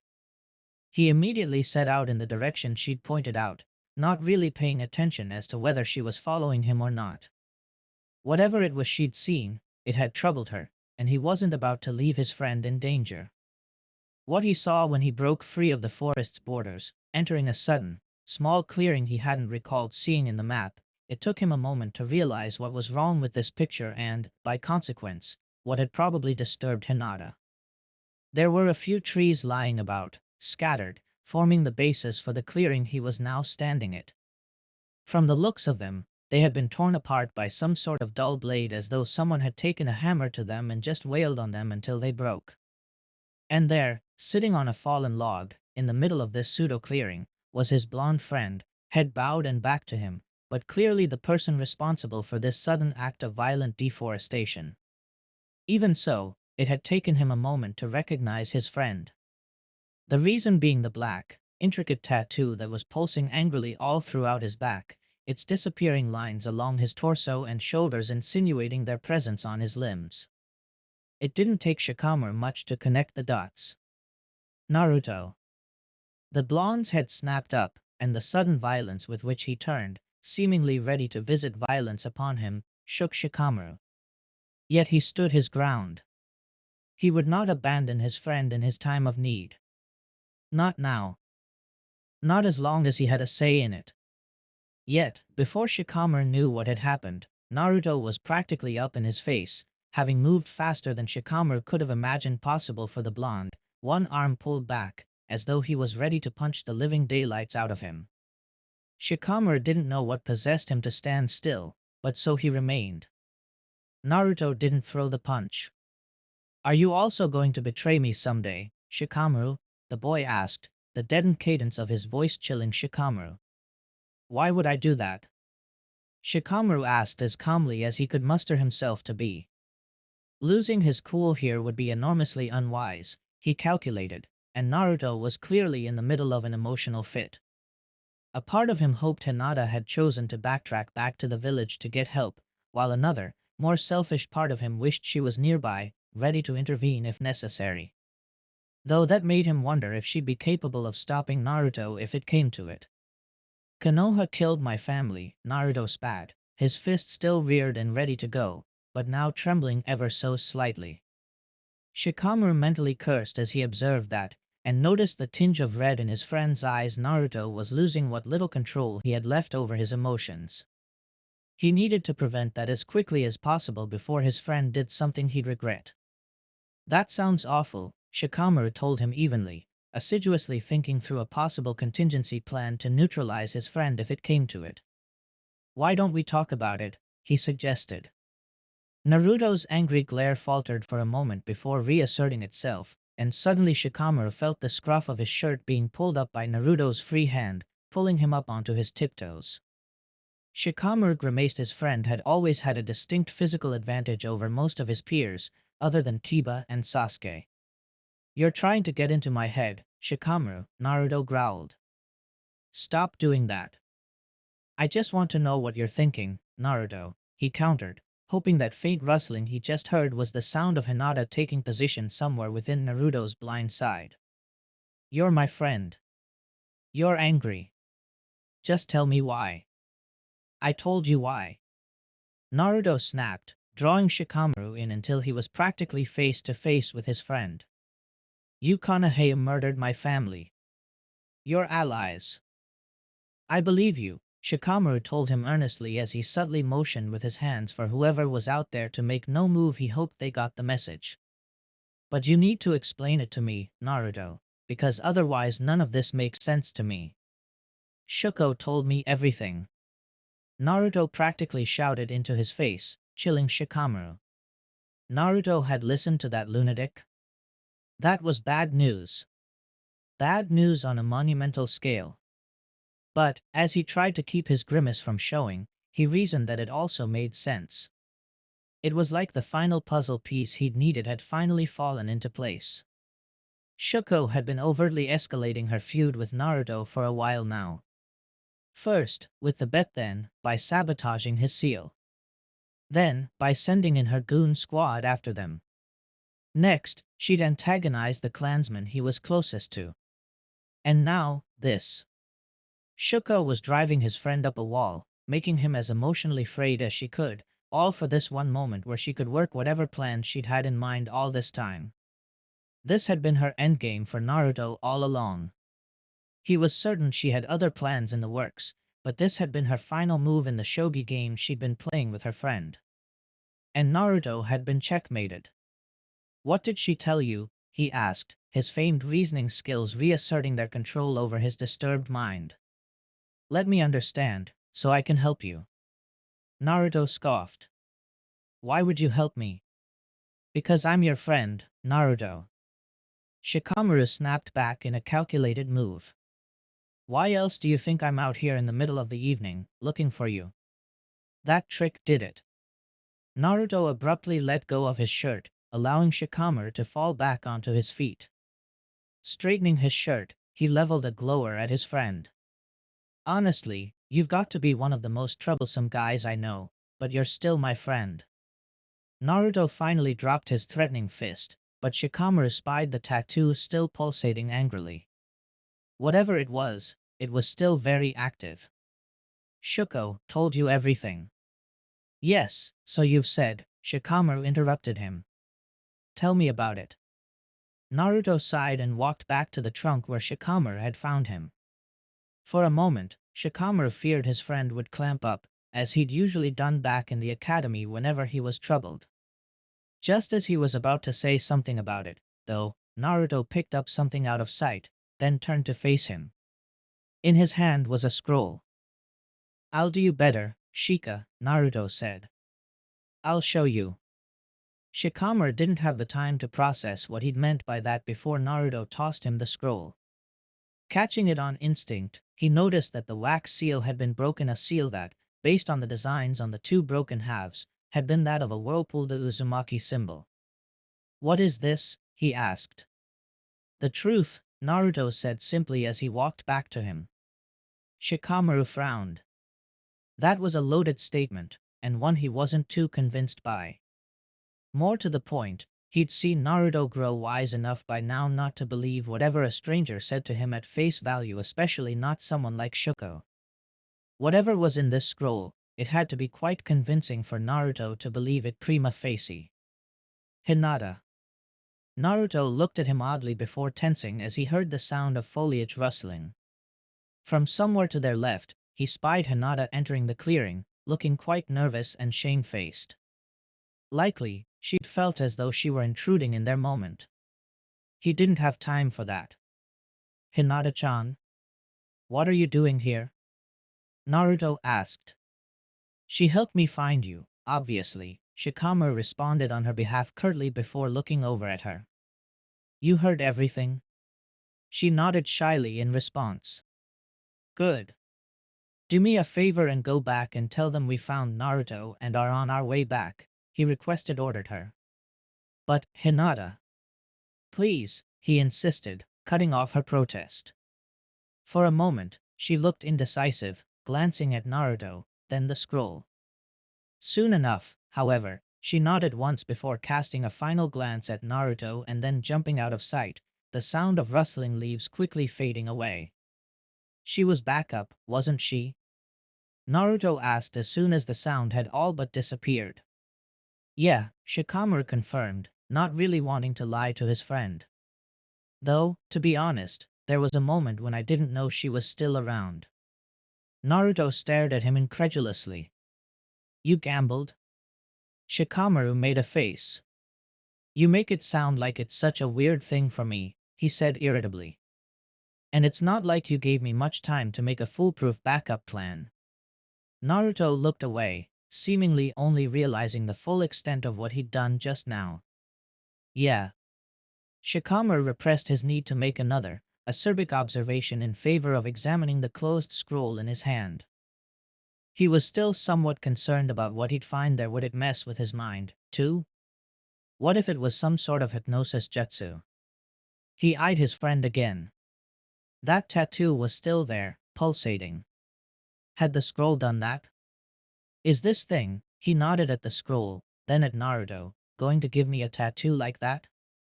Naruto blinked before looking down and then grinning sheepishly. Ah, not his, was something one of my clansmen whipped up for the second task that I never got to use.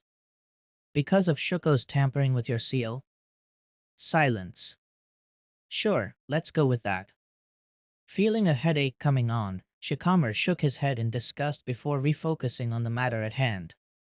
Alright, so the scroll wouldn't give him a major tattoo that he doubted he would be able to explain to his parents. That didn't rule out other forms of markings or mind tweaking that could be potentially detrimental to him. It won't hurt, Naruto told him softly. Will it mess with my mind? Shikamaru asked in return. It didn't with mine. Would you know, though? Another sheepish grin. Probably not, come to think of it. Well, that was hardly reassuring. Still, as Shikamaru thought things through, He had to concede the point that Naruto was probably not the target of a genjutsu of some kind. Still, it didn't hurt to cover one's bases. "I'm going to do a genjutsu release on you," he announced, bringing up his hands into the appropriate seal. "Just to make sure." Naruto seemed about to protest, then shrugged. "Whatever you need to do, Shika." The Nara heir nodded before focusing his chakra, then releasing it as he cried out, "Kai." He felt the burst of chakra. He knew Naruto had, too. Yet, his blonde friend seemed unaffected. That implied two possible outcomes: either there had been no genjutsu to speak of, or the illusion was too powerful that Shikamaru's comparatively weak reserves wouldn't cut it. He nodded at Naruto. "Now you do it." Naruto shrugged and did as requested again, no change in behavior. Which, arguably, was not proof of lack. Still, he knew his friend needed him right now, and if this scroll held some of the answers he needed to understand that Shuko woman's grand plan, then perhaps it was worth it.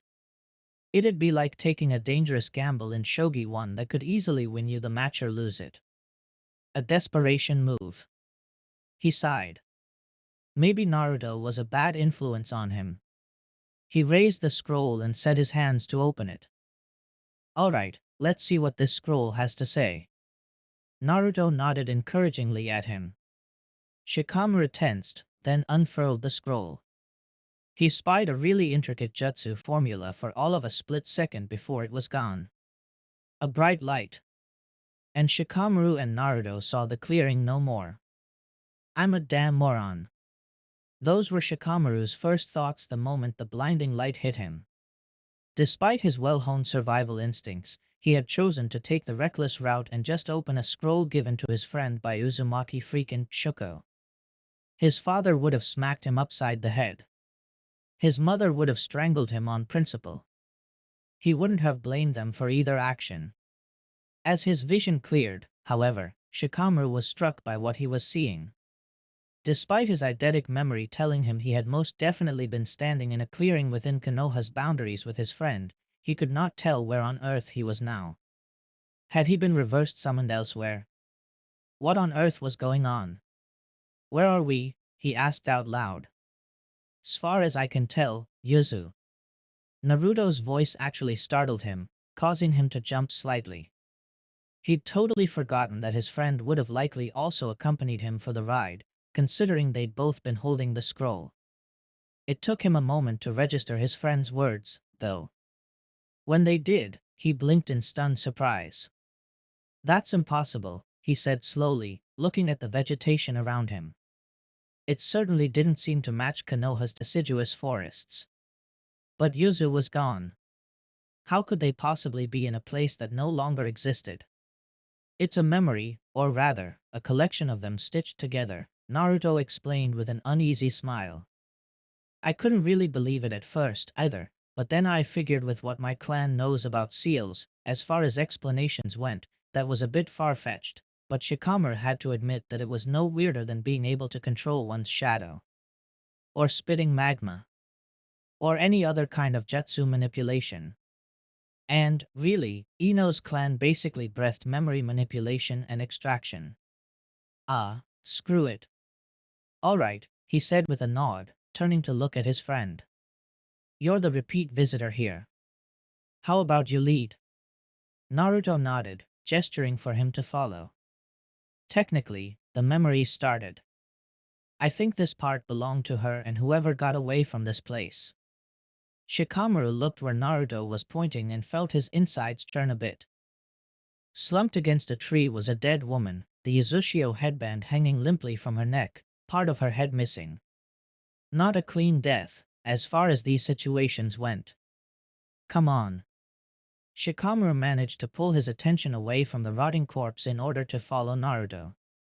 He wondered why the blonde decided not to jump from tree to tree, which would have been faster, until he got his answer when he practically walked into an invisible wall, having not paid attention to where Naruto was going for a moment.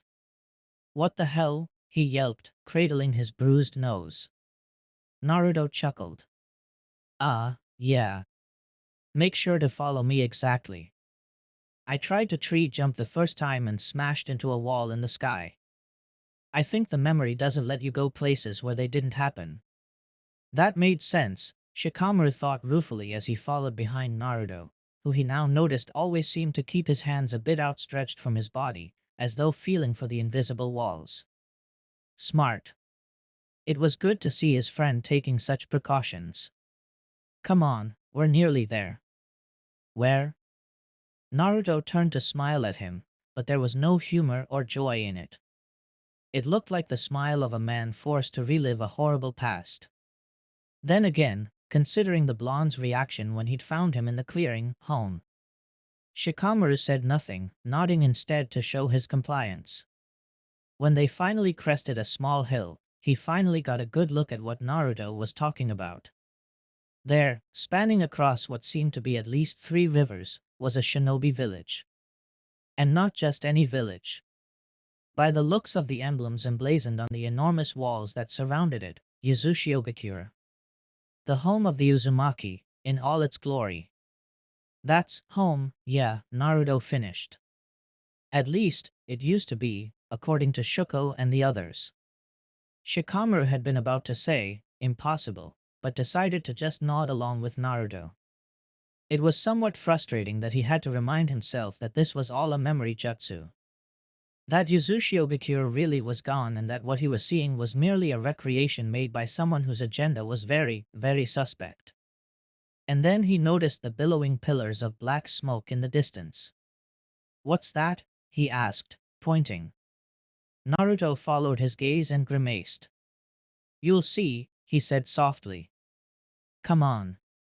The important stuff is in there, he gestured at the village. Shikamaru lagged behind a second, casting a look behind him to try and catch sight of whoever it was that had given up their memories of the place where the kunoichi had died. Nothing. He supposed that, by now, the owner of that particular memory had reached the village. He frowned.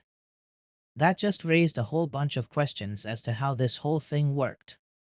Did it trigger memories based on position, on actions, on prompts, verbal or silent?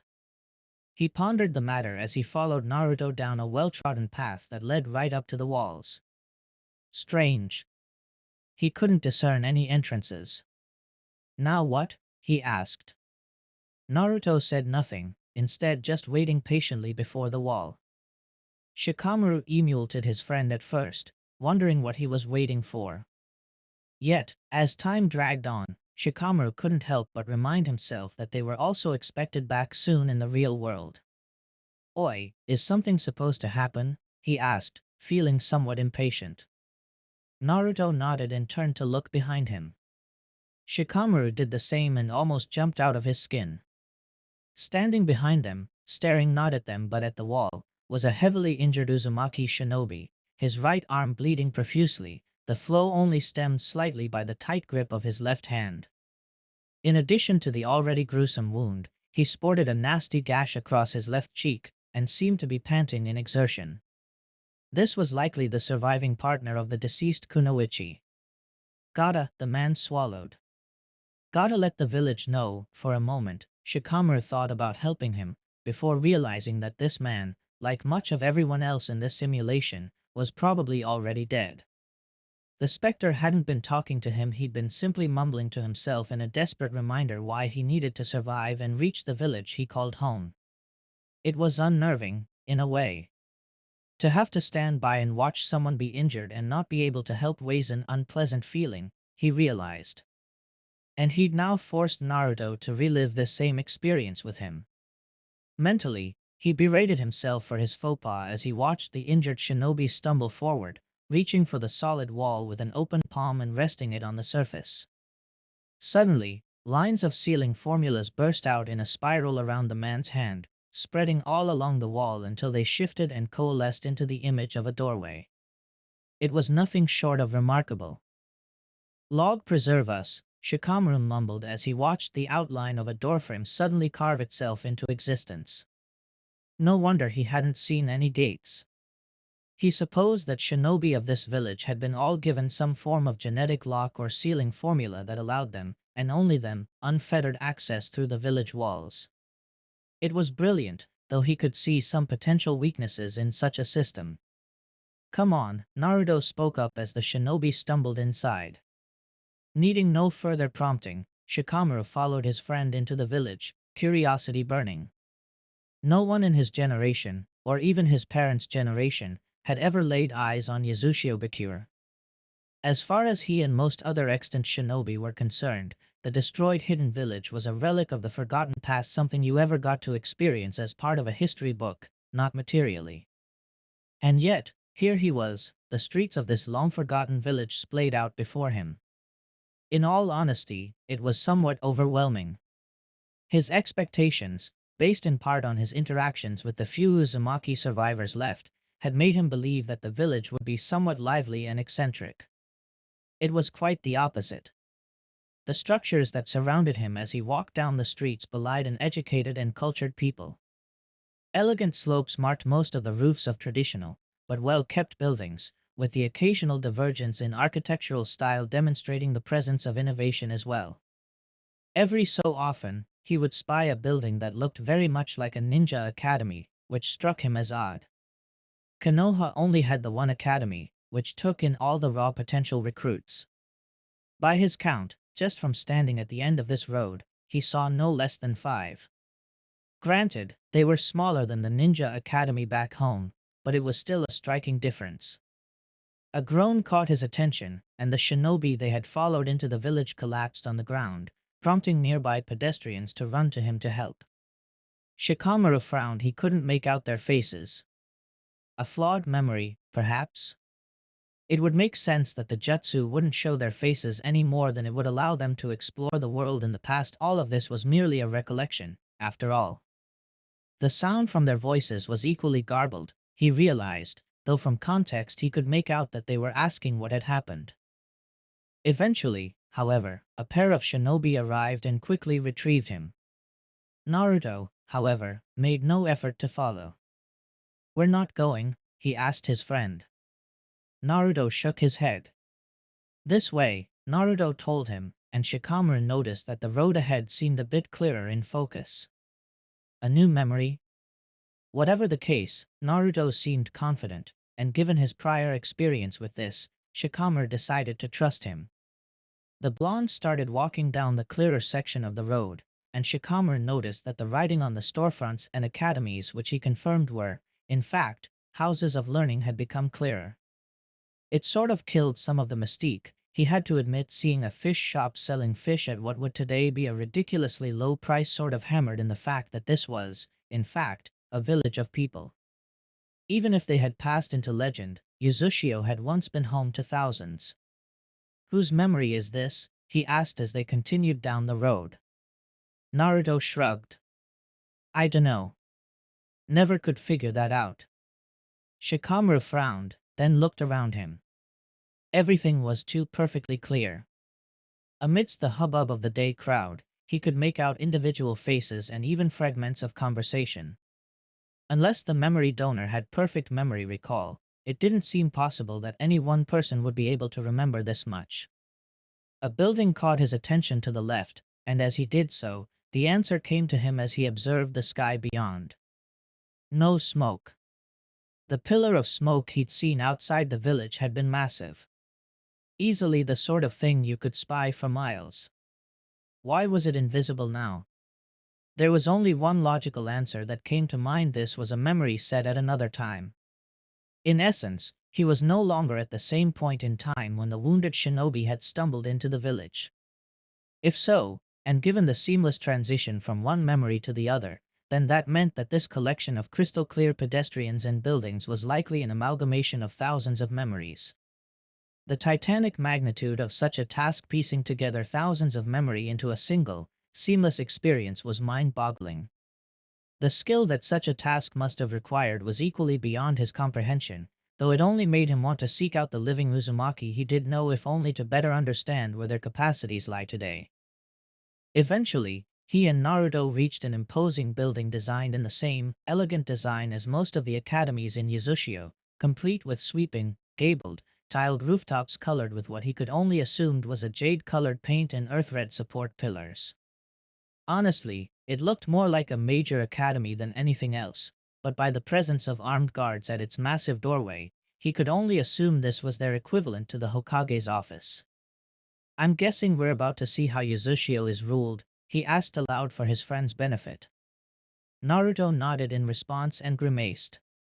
Yeah, he confirmed verbally. He rubbed the back of his neck.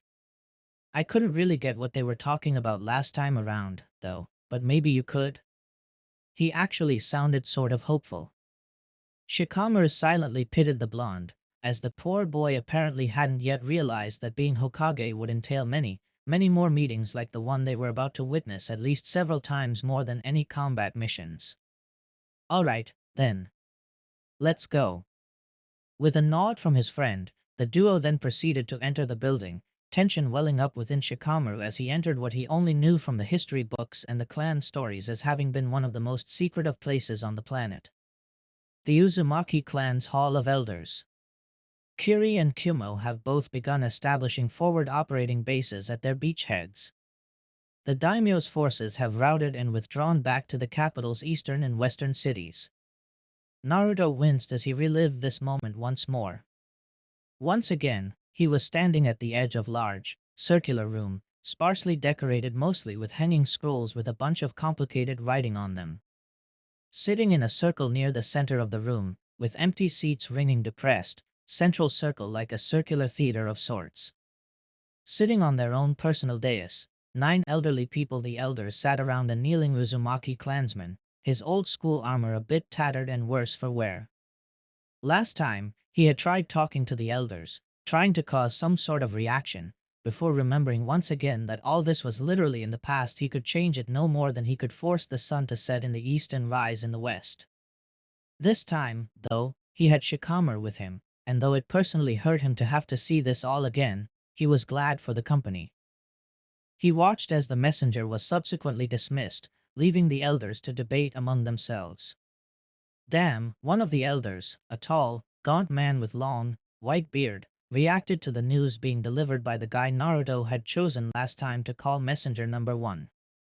It's hard to believe General Kazama was unable to push them out, even with our sealing experts. Kazama is too new to this, another of the elders, a short, plump woman, cut in dismissively. The daimyo would have been better served by appointing one of our shinobi to lead the counteroffensive, as we suggested. He was never going to agree to that, a third elder pointed out. Especially not after his disregard for Shuko's warnings about an impending invasion cost him his biggest army. He's too proud to admit he needs us now. Where is Shuko? Asked the elder that Naruto had immediately pegged as the leader of the group last time. He turned to one of the younger elders. Keisuke? Naruto chuckled sadly as he lay his eyes on the middle-aged man with a full head of hair that sat practically opposite to the leader. He was a bit taller than the Keisuke he knew, but there was no mistaking the look in his eyes or the way he gestured. It had been shocking to see the first time around. Now, it just seemed amusing. Memory. Keisuke bowed respectfully. Still sick, I'm afraid, he reported dutifully. Our finest healers have been working hard to get her back to full health, but they fear that the pox may have taken too tight a grip on her. They are not optimistic about her chances. I'm not optimistic about our chances if she doesn't get better soon, another elder muttered audibly. We already have her defense plans, the head elder immediately said. Naruto remembered thinking last time that the man had been quick to shut down that line of pessimism. Now, he could also see some doubt in his eyes. Perhaps he was just trying to look strong? And our forces have been hard at work setting up the sealing arrays for our ambushes. What if she's wrong and the enemy decides to deal with us first, instead of the daimyo? A fifth elder asked. With all due respect to Shuko's immense skill, she's sick. You said so yourself, Keisuke, he nodded at his colleague, who winced. Her judgment could be muddled. Shuko is confident in her analysis, and I agree with her, a familiar voice objected. Naruto again smiled sadly as he turned his gaze to another familiar face, Hayako. She had less lines on her face, and her red hair hadn't grayed out as much, but her face was unmistakable to him. She may not be in peak physical condition, but we have never doubted her before, even when she fell sick in the past, Hayako insisted. Why would we start now? The stakes haven't ever been this high before, the fifth elder insisted. This is a matter of life and death. If Kumo and Kiri succeed in their siege of Yuzushio will fall. Then it behooves us all the more to follow the plan laid out by our strategist, doesn't it? Keisuke pointed out reasonably, stressing Shuko's title. Unless anyone here has a better plan? Silence descended upon the group. Agreed, the head elder said at length. We will continue our preparations under the assumption that Yuzu will fall. Unless the daimyo lifts our mobilization ban, our forces are not to venture beyond the village's territorial limits. Understood? There was a chorus of agreement from the other elders, though a couple sounded very reluctant, before, one by one, they started to get up, the meeting clearly finished. The head elder left via the door at the back of the room, while the rest seemed to go each their own way. Only Keisuke and Hayako chose to exit through the door Naruto and Shikamaru were waiting at. That went well, Keisuke told Hayako blithely. Naruto nodded at Shikamaru and motioned to follow the pair as they made their way out, eavesdropping on their conversation. Without Shuko in council, the others have begun to question her plans. I don't think they'll stop until she's back in command of our forces. Can you blame them? Hayako asked before sighing. They feel helpless. I know I do, Keisuke.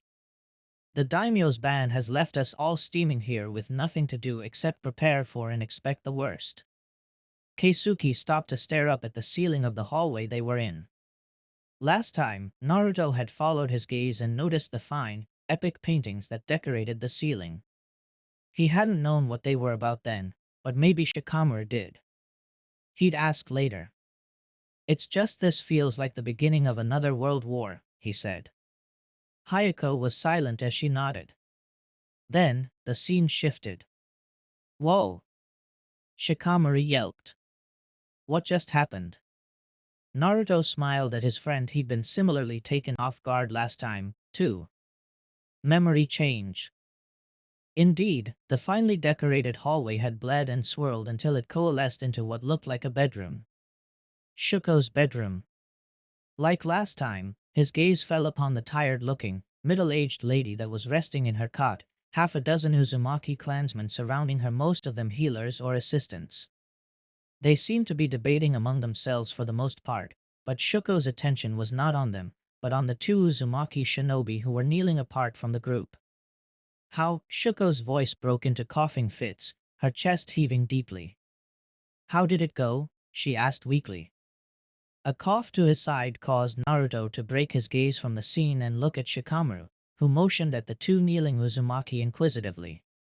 Naruto understood the question. Just watch, you'll see. Shikamaru frowned, but nodded.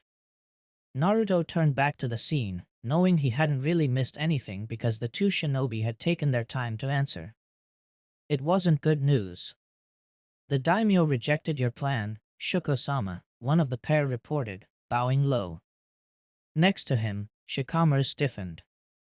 The enemy has broken through the daimyo's perimeter defenses and has managed to lay siege to the capital. Our spies there have reported that General Kazama was killed defending the eastern city. There was a forlorn sigh from Shuko that seemed to rattle her entire body. It was difficult, even this second time around, to believe this shell of a person was the same one that had predicted and evaded every single one of his blows. Compared to the Shuko he knew, this one looked like she was a coughing fit away from dying. Who is in command? Shuko-sama, one of the healers protested. You need to rest. I need to SA, she coughed violently again, prompting some worried mumbling from her attending healers. Isuri, she added, after getting her coughing back under control. I need to save our family, healer. She turned back to the messenger. Who is in control now? She repeated with all the strength and sternness she could muster. It wasn't much. The messenger exchanged a look with his companion before bowing his head at Shuko. According to our spies, the daimyo has personally taken command of the capital's forces. There was silence as Shuko seemingly digested the news. Then, she turned her head away to look at the wall. Then Yuzu has fallen, she pronounced sadly. That seemed to make the healers and the messengers freeze. Even Shikamaru seemed stunned at how decisive she sounded. Naruto had been, too, the first time around, but the memories after this one would prove her right.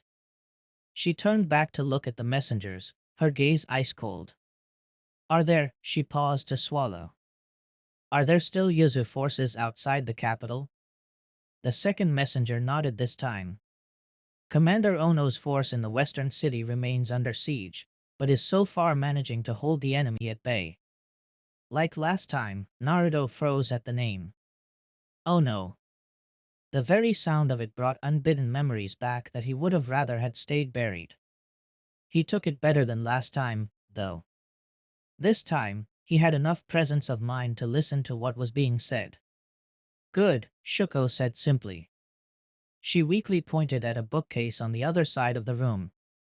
Grab the scroll titled Plan C-175B and have it reach him. If he wants his men and himself to live, tell him to follow it to the letter. Yuzu is done.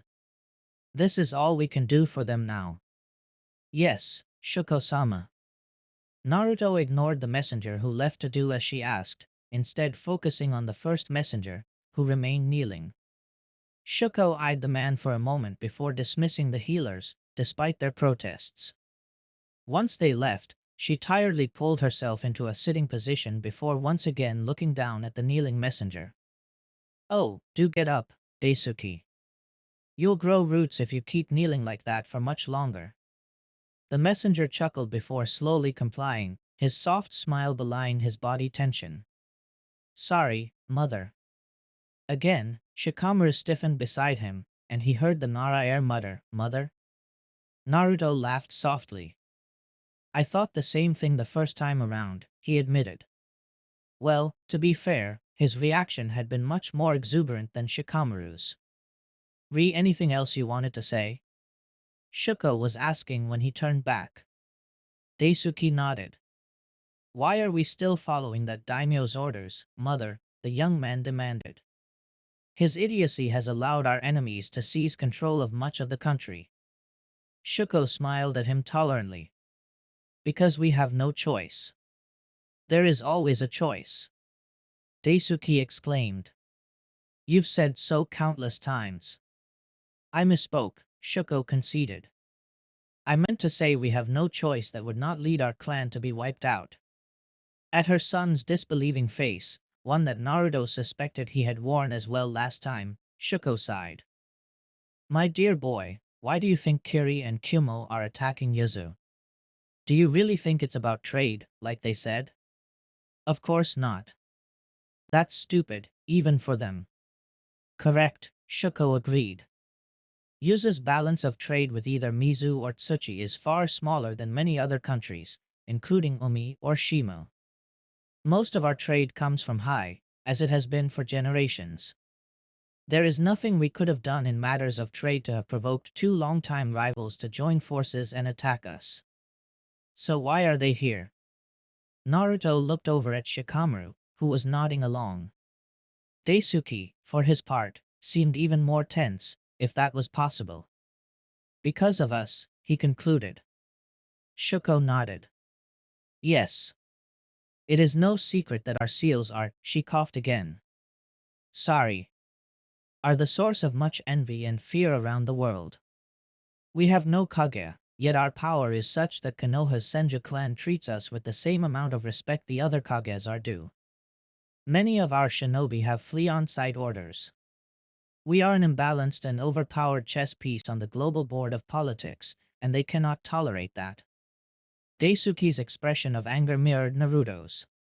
He knew, of course, that this had been the reason for the Uzumaki clan's near extinction. His clansmen had said as much before. To see it happen, however, was another matter entirely. Then, you're convinced they'll come for us next? He asked tightly. Shouldn't we strike preemptively to soften the blow? Shuko shook her head. Oh, my little helper, she crooned with a smile as she reached out to him. Daisuke blushed but did as prompted, moving closer until she had her arms wrapped around his shoulders. When she started coughing violently again, he tensed up, but she kept her grip firm. She eventually managed to regain control of herself. Were it so easy, she rasped out. She pulled back, but kept her hands on his shoulders, fixing him with a stern gaze. Listen to me. We are outnumbered and the enemy has an unassailable advantage in destructive jutsu users. We are scholars and seal masters. Nothing more. Our only hope is to flee, and it is your job to convince the others of that. Flee? Daisuke exclaimed, jumping to his feet. Mother, you can't be serious. I'm deadly serious, Shuko said sternly. You and your father mean everything to me, and the village as well. But we cannot fight against Kumo and Kiri, especially if, as I suspect, IWA will soon join them. Daisuke paled visibly. IWA? But how? Shuko sighed. If I'm correct, they will mobilize their forces through High. Considering who the Tsuchikage is, I'll even bet he'll disguise his troops as merchant caravans to avoid detection until they reach the coast. By that point, Konoha will be too late to intercept them. Then we should let the Hokage know. What? Shuko challenged. That a sick woman with no proof thinks every merchant caravan coming from the northwest is secretly an IWA shinobi detachment? They'd be fools to believe me without proof, and even if they did, or even if they tried to investigate it, it would mean war, a war that none of the great villages want. Then what, flee? Her son asked. Where to? Shuko nodded. Konoha. That's your role, my son. Convince the others on the council to accept the loss of Uzushio and make preparations for a mass evacuation to Konoha. If the council agrees to it, I will personally correspond with the Hokage to convince him to let us in. Her son looked askance. You think the Hokage will grant us sanctuary? I know we had a good relationship with the Senju, but the Hokage is a Sarutobi now. He has no obligation to come to our aid. Shuko nodded, her pallor somehow becoming starker and her physical tremors more pronounced. Whatever it was that was afflicting her, it was seemingly killing her before their very eyes. Sachirobi Hiruzen has a good reputation, Daisuke. If anyone in the 5 nations would be willing to sacrifice to help the helpless, it's him. We can trust Konoha. They are kin. Daisuke seemed less convinced but nodded nonetheless. As you say, mother. I will go make preparations. And then the memory shifted again, and Naruto's eyes were once again blinded by light. Shikamaru's mind was awhirl as he waited for the next memory to start. Shuko had once advocated for complete trust in Konoha. Shuko? The madwoman who had been such a pain in his friend's life for the past few weeks? The same woman that so many were accusing of trying to instigate World War IV? That Shuko? Clearly, he'd gone mad the moment the scrolls had opened, and his sanity was now one with the log. It was the only explanation that made sense. Except, obviously, it wasn't. He had understood where Shuko was coming from when she gave her analysis. Connecting the dots of everything he'd seen so far, he had come to understand the grave situation the Uzumaki had been placed in at that point in time. With the daimyo having banned Uzushio's ability to operate outside of their territory, for some reason, the Uzumaki had been forced to stay back and watch as their country was subjugated by an enemy coalition. Had they disobeyed that order, it would have given their daimyo, who was hostile to Uzushio, again, for some reason, a reason to stamp them out at a later date, even if the Uzumaki ended up victorious in the war, which Shuko seemed rather doubtful about. Nor could they just kill the daimyo. It would set up a dangerous precedent that Shuko had likely already predicted. If they killed the daimyo now to get rid of a bothersome obstacle, what would prevent their descendants from doing the same anytime the daimyo was uncooperative? Such an autocratic decision would eventually mean the Uzumaki either took over command of the country, which would be unpopular both at home and abroad, or face rebellion from the first general or group of civilians brave enough to stand against them. Either way, it would spell their long-term, or even short-term, doom. Thus, he'd had to agree with Shuko that evacuation of Uzushio was the only viable course of action. Staying in Yuzu meant certain doom, and Hai was powerful enough to make even Kiri and Kumo think twice about attacking over a dispute with a single clan. Well, a single clan armed with powerful seal arrays and numerous thousands of warriors and seal masters in number. The IWA bit was surprising to him. None of the textbooks even mentioned such a thing, which seemed odd. Shuko seemed rather certain this was the method that Tsuchikage would use. For all her lunacy in the present, this past Shuko seemed to have her mind together and her abilities sharp, illness notwithstanding. So why was the mention of the merchant caravans never even discussed in the old tales about the fall of the Uzumaki? An idea started to germinate in Shikamaru's head, and while he didn't like it at all, he had to concede that, given the limited amount of information he had on hand, it made the most sense. However, if he was right, it would shake the very foundations of Konoha. But no. It was still too early to make such a conclusion. He needed further information. Any premature judgments on his part would not serve his friend's best interests, nor that of his village. Naruto needed his help right now, and he wasn't about to let the blonde down, no matter how troublesome he was. "What's next?" he asked, trying to keep a cool demeanor. Naruto seemed to be debating with himself whether to say anything or not, but the side that wanted to answer apparently won. Shikamaru watched as he took a deep breath, mentally steadying himself, if he had to guess. "The next ones are about the war," his friend said sadly. "It's hard to watch. A lot of dead people. He was already involved in the attack by the time the next one starts." Shikamaru nodded, having noted that, unlike last time, the next memory had not immediately started. He imagined that whoever had constructed this remarkable memory seal had realized that users would occasionally need a moment to breathe and process everything before continuing. It would be amateur hour if they had chosen to just cram everything into as little time as possible. Especially something as emotionally charged as the destruction of a village. Shika, he looked over at his friend, noting the boy's rather distressed expression. "Yeah?" he asked, deciding to let his friend reach out in his own time. If he just forced his help on Naruto, the blonde would never really appreciate it the way he would if he had made the decision himself. Was Shuko right? Shikamaru stiffened for a second before forcing himself to relax. "About?" Naruto gestured at the dark void around them. Uzushio. Everything." "Well, I don't know if about everything," he tried to say jokingly, though Naruto didn't seem to be biting. Deciding to opt for straight sincerity, he shrugged. "Honestly, Naruto, it's difficult to say. If her memory is 100% accurate, then I suspect the Shuko in the past was right. There was no way they could stay in Uzushio. They had to run. And trusting Konoha? Trusting Gigi?" Shikamaru went silent there for a moment.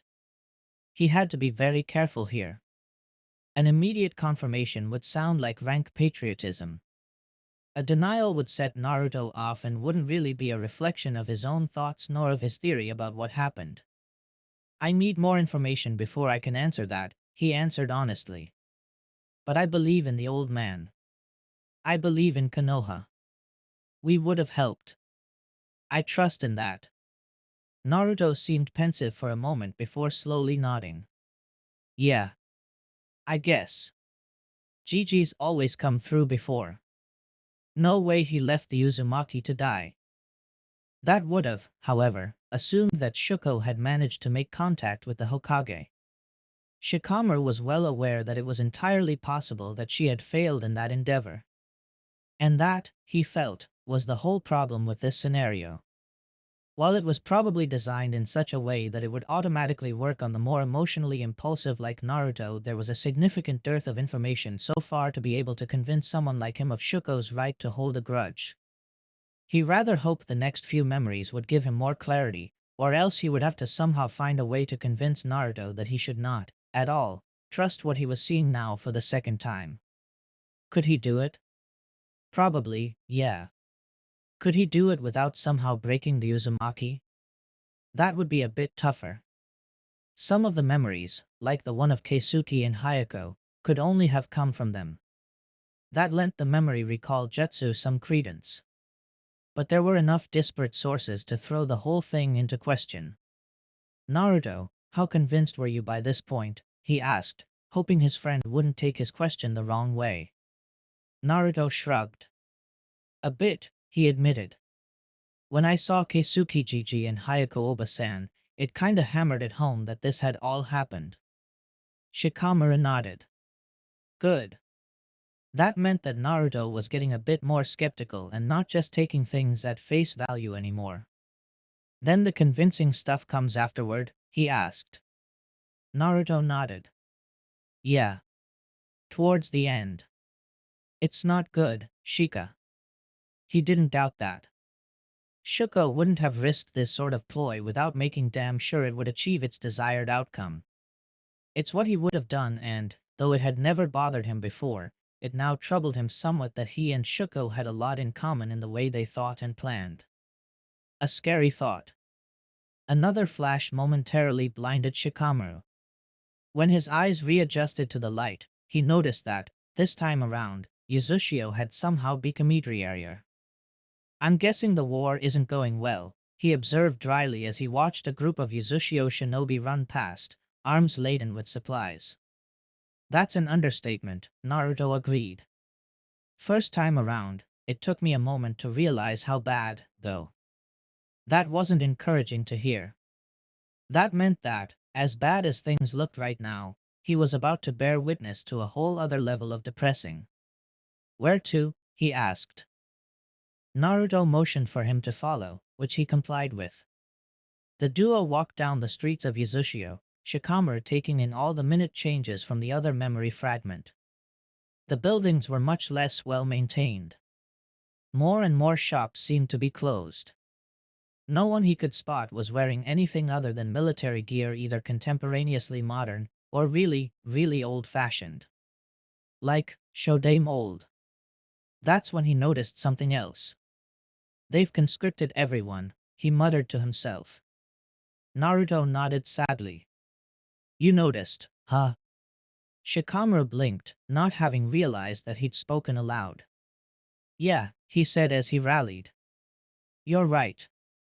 Things must be even worse off than I thought if they've just conscripted everyone into service. Naruto shot him a bitter smile. Oh, it is. Here, he said, stopping. Shikamaru followed his friend's gesture and noticed they had arrived at what seemed to be a guardhouse fused into the village's perimeter wall. Stairs? Really? Shikamaru asked, askance. He would have much rather just walked up the wall itself. Memory restriction, Naruto informed him. Shikamaru groaned irritably before following his friend into the guardhouse and, following his example, made his way up the stairs. That's when he saw her. A kunoichi was slightly ahead of them, making her way up the stairs. Without her legs. The whole scene made the situation click in his head. He flushed in embarrassment. Oh, Lord, he breathed. Shit, Naruto. I'm sorry. I didn't, it's alright, his friend assured him. I thought the same thing last time, too. Even so, Shikamaru couldn't help but feel admiration for the kunoichi's determination. Even as her village was at war, she had chosen to come out and fight, even devoid of her legs. The look of pure determination in her eyes betrayed no hesitancy. No fear. She knew she would die. She just didn't fear it. To be honest, it was something of a gut punch to him. Back home, he was proud of his laziness, of his complete reluctance to engage in anything remotely risky or dangerous. Fighting, to him, had always seemed like the barbaric thing to do. It would all be much better, he reasoned, if everyone was more logical and rational, and thus less inclined to fight. In the face of such heroism, however, just sounded like empty talking. Almost reluctantly, he and Naruto climbed up past the kunoichi, making their way to the top. Opening the door that led out onto the wall's parapets, Shikamaru squinted as he got blasted with a full beam of blinding sunlight. I'm going to end up blind if they keep shining a light in my eye, he mused. Any vocal protest, however, died in his mind as he readjusted to the light and bore witness to the carnage before him. Everywhere beyond the wall, as far as his eyes could see, were shinobi. Thousands upon thousands. All arrayed in formation just outside of what he assumed was the defender's maximum range. Even from here, he could make out the flags that announced the presence of shinobi from Kumo, Kiri, and IWA. I guess that means they managed to get through high after all. Less surprising was the presence of flags from Omi, whom he knew remained a close ally of Kiri even to this day. Puppet, more like. Beyond the arrayed troops, he could spot thick columns of black smoke rising eerily into the air. Towns, villages, and cities the joint army had already taken on their way to Uzushio, undoubtedly. What a pointless waste of life. I guess the Uzumaki weren't kidding about the size of the army that came to wipe them out, he observed as neutrally as he could. Your family has my respect, Naruto. And my sympathies. Thanks. That was no idle compliment, either. Judging by numbers alone, the army before them would have given even Konoha pause. To have held out against it, for any measure of time, was an impressive feat, and would have required significant force multipliers. Which he could guess at. If anyone got a hold of whatever sealing arrays they used to defend this village, it would be a game changer, he said. No wonder the other countries feared your family. Do you? If I'm being completely honest, he asked rhetorically. Yeah. I guess I am, a bit. It's one thing to know that something as powerful as this exists. It's quite another to see it up front. As though the memory wanted to oblige him, he watched as a group of IWA shinobi began their assault, only to have large explosions tear through their ranks the moment they hit some sort of invisible line. None of the defenders atop the wall had acted to make this happen, which only left the sealing arrays as the likely culprit. He glanced over at Naruto, who seemed a bit pale at the sight. But it also makes me happy to know you're on our side, he added, hoping it served its purpose to reassure his friend that he wasn't about to bolt. And your family, too. Naruto smiled shyly at his words, but both boys kept their gazes on the ongoing conflict. Shikamaru watched as Uzushio's seal arrays tore apart offense after offense. No matter what kind of effort they made or what jutsus they used, the seal arrays held strong, turning the field in front of the walls into a killing zone. For all its brutality, it was quite ingenious. As far as Shikamaru could see, the array itself was inoffensive. Rather, its destructive power was rooted in the fact that it dynamically created what seemed like thousands of smaller explosive seals, spreading them around randomly. It made stepping anywhere potentially lethal. Then, when one of these seals exploded, the array would refill the spot, so to speak, ensuring that the enemy would not just use weight of numbers to overcome the deadly field defenses. It wasn't perfect, but it was certainly an ingenious way to give larger armies pause. Doton users incoming. Almost immediately, the shinobi who had been flanking him and Naruto seemed to rush forward, and Shikamaru, curious as to why, walked up to the edge of the parapets to get a better look.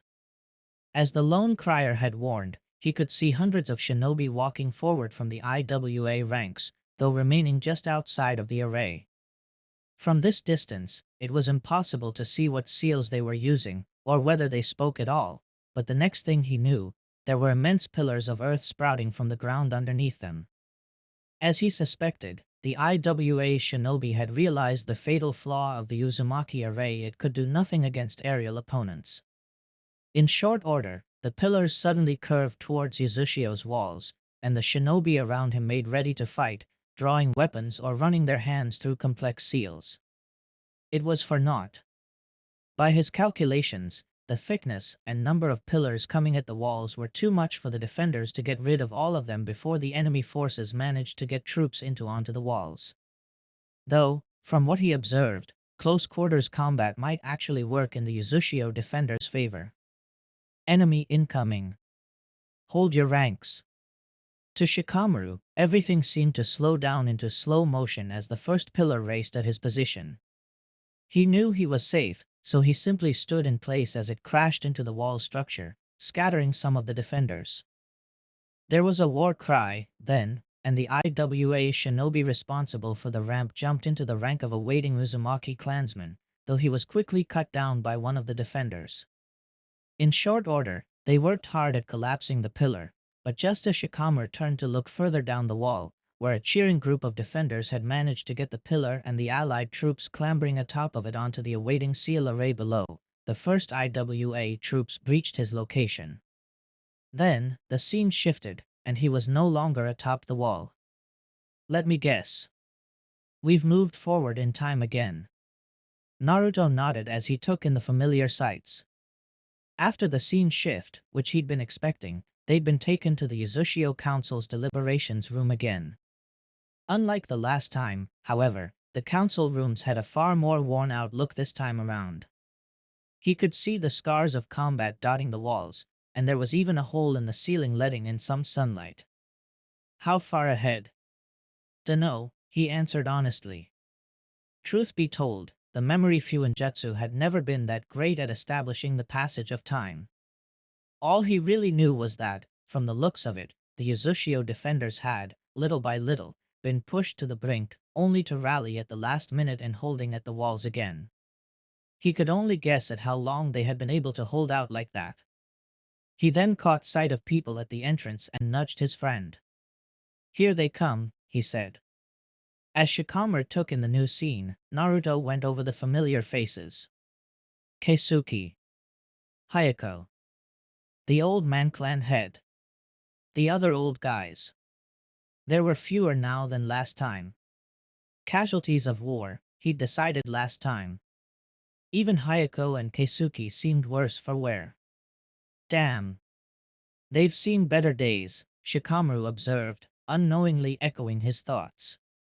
Naruto watched in silence as the group of elders took their seats in the central stage, each one weary and clearly uncomfortable.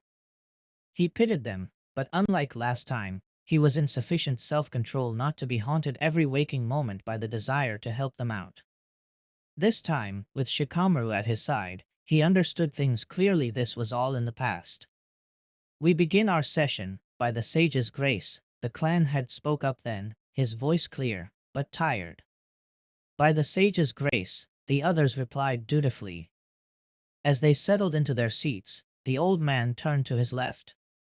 Keisuke, what's the count today? He asked. Keisuke sighed as he rubbed his forehead. 200 more dead. Twice that injured, he reported. The enemy aren't taking any prisoners. If we can't get to our injured in time, they're killed on the spot by their attackers. Our lines are breaking, Hayako weighed in.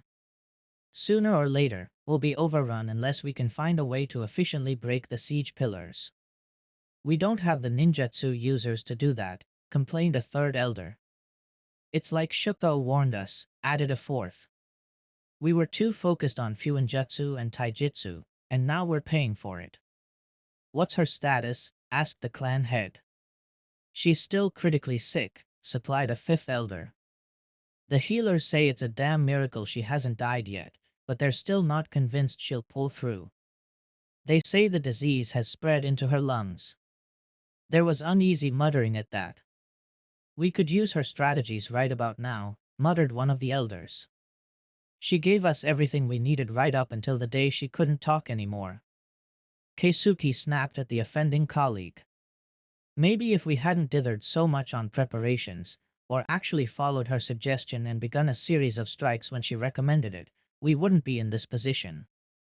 What's past is past, the clan had interjected then, cutting off a heated response. We need to make do without her until she recovers. And if she doesn't, demanded the third elder.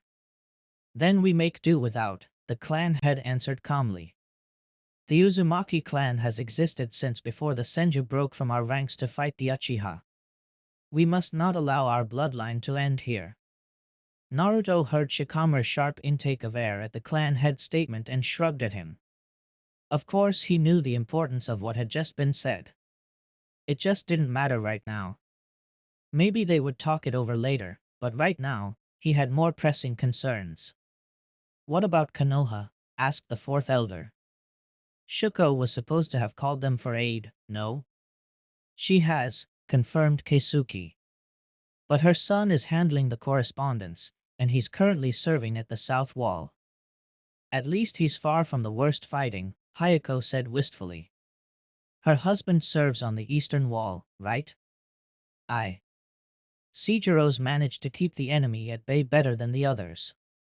The benefits of having a genius for a wife, eh? It rubs off on you. The council's laughter felt forced to Naruto, just like last time. As much as they were trying to keep their spirits up, he could see them breaking little by little. The siege, he objectively knew, would end with most of these people dead, including the old man. Even so, it was heartening to see they had remained firm in the face of almost certain defeat. Hinyo died today. The elders turned to look at the clan head, whose broad shoulder sagged. On the north wall. Oh, Yayoshi, the clan head shook his head, waving off his clansman's commiseration. She died well. That's more than I could have asked for given our situation. Swamoto's boys died at the west wall today, too, the third elder informed them. All three of them. How? Taking down the siege pillar. They couldn't get back to the wall on time, so they bought the explosives team as much time as they needed by holding off the allied forces. Each report stabbed Naruto in the heart a bit more. It was easier to deal with these memories when you couldn't associate faces with names. But every name spoken was another person. Another life. Another real person snuffed out in this conflict. It made it harder not to see things Shuko's point of view. From the perspective of her pain. We may need to consider evacuation, Keisuke floated. Shuko mentioned it once. We might want to think about carrying it through this time around. Abandon Yazushio to these barbarians, the fifth elder asked indignantly. Our birthright? What use is all our knowledge if we're dead? Keisuke challenged. We need to face facts. Even Shuko has been expecting such an eventuality, or else she wouldn't have ever mentioned it as a possible plan. Shuko plans for everything, Keisuke. Just because she has a plan for it doesn't mean she'd recommend it.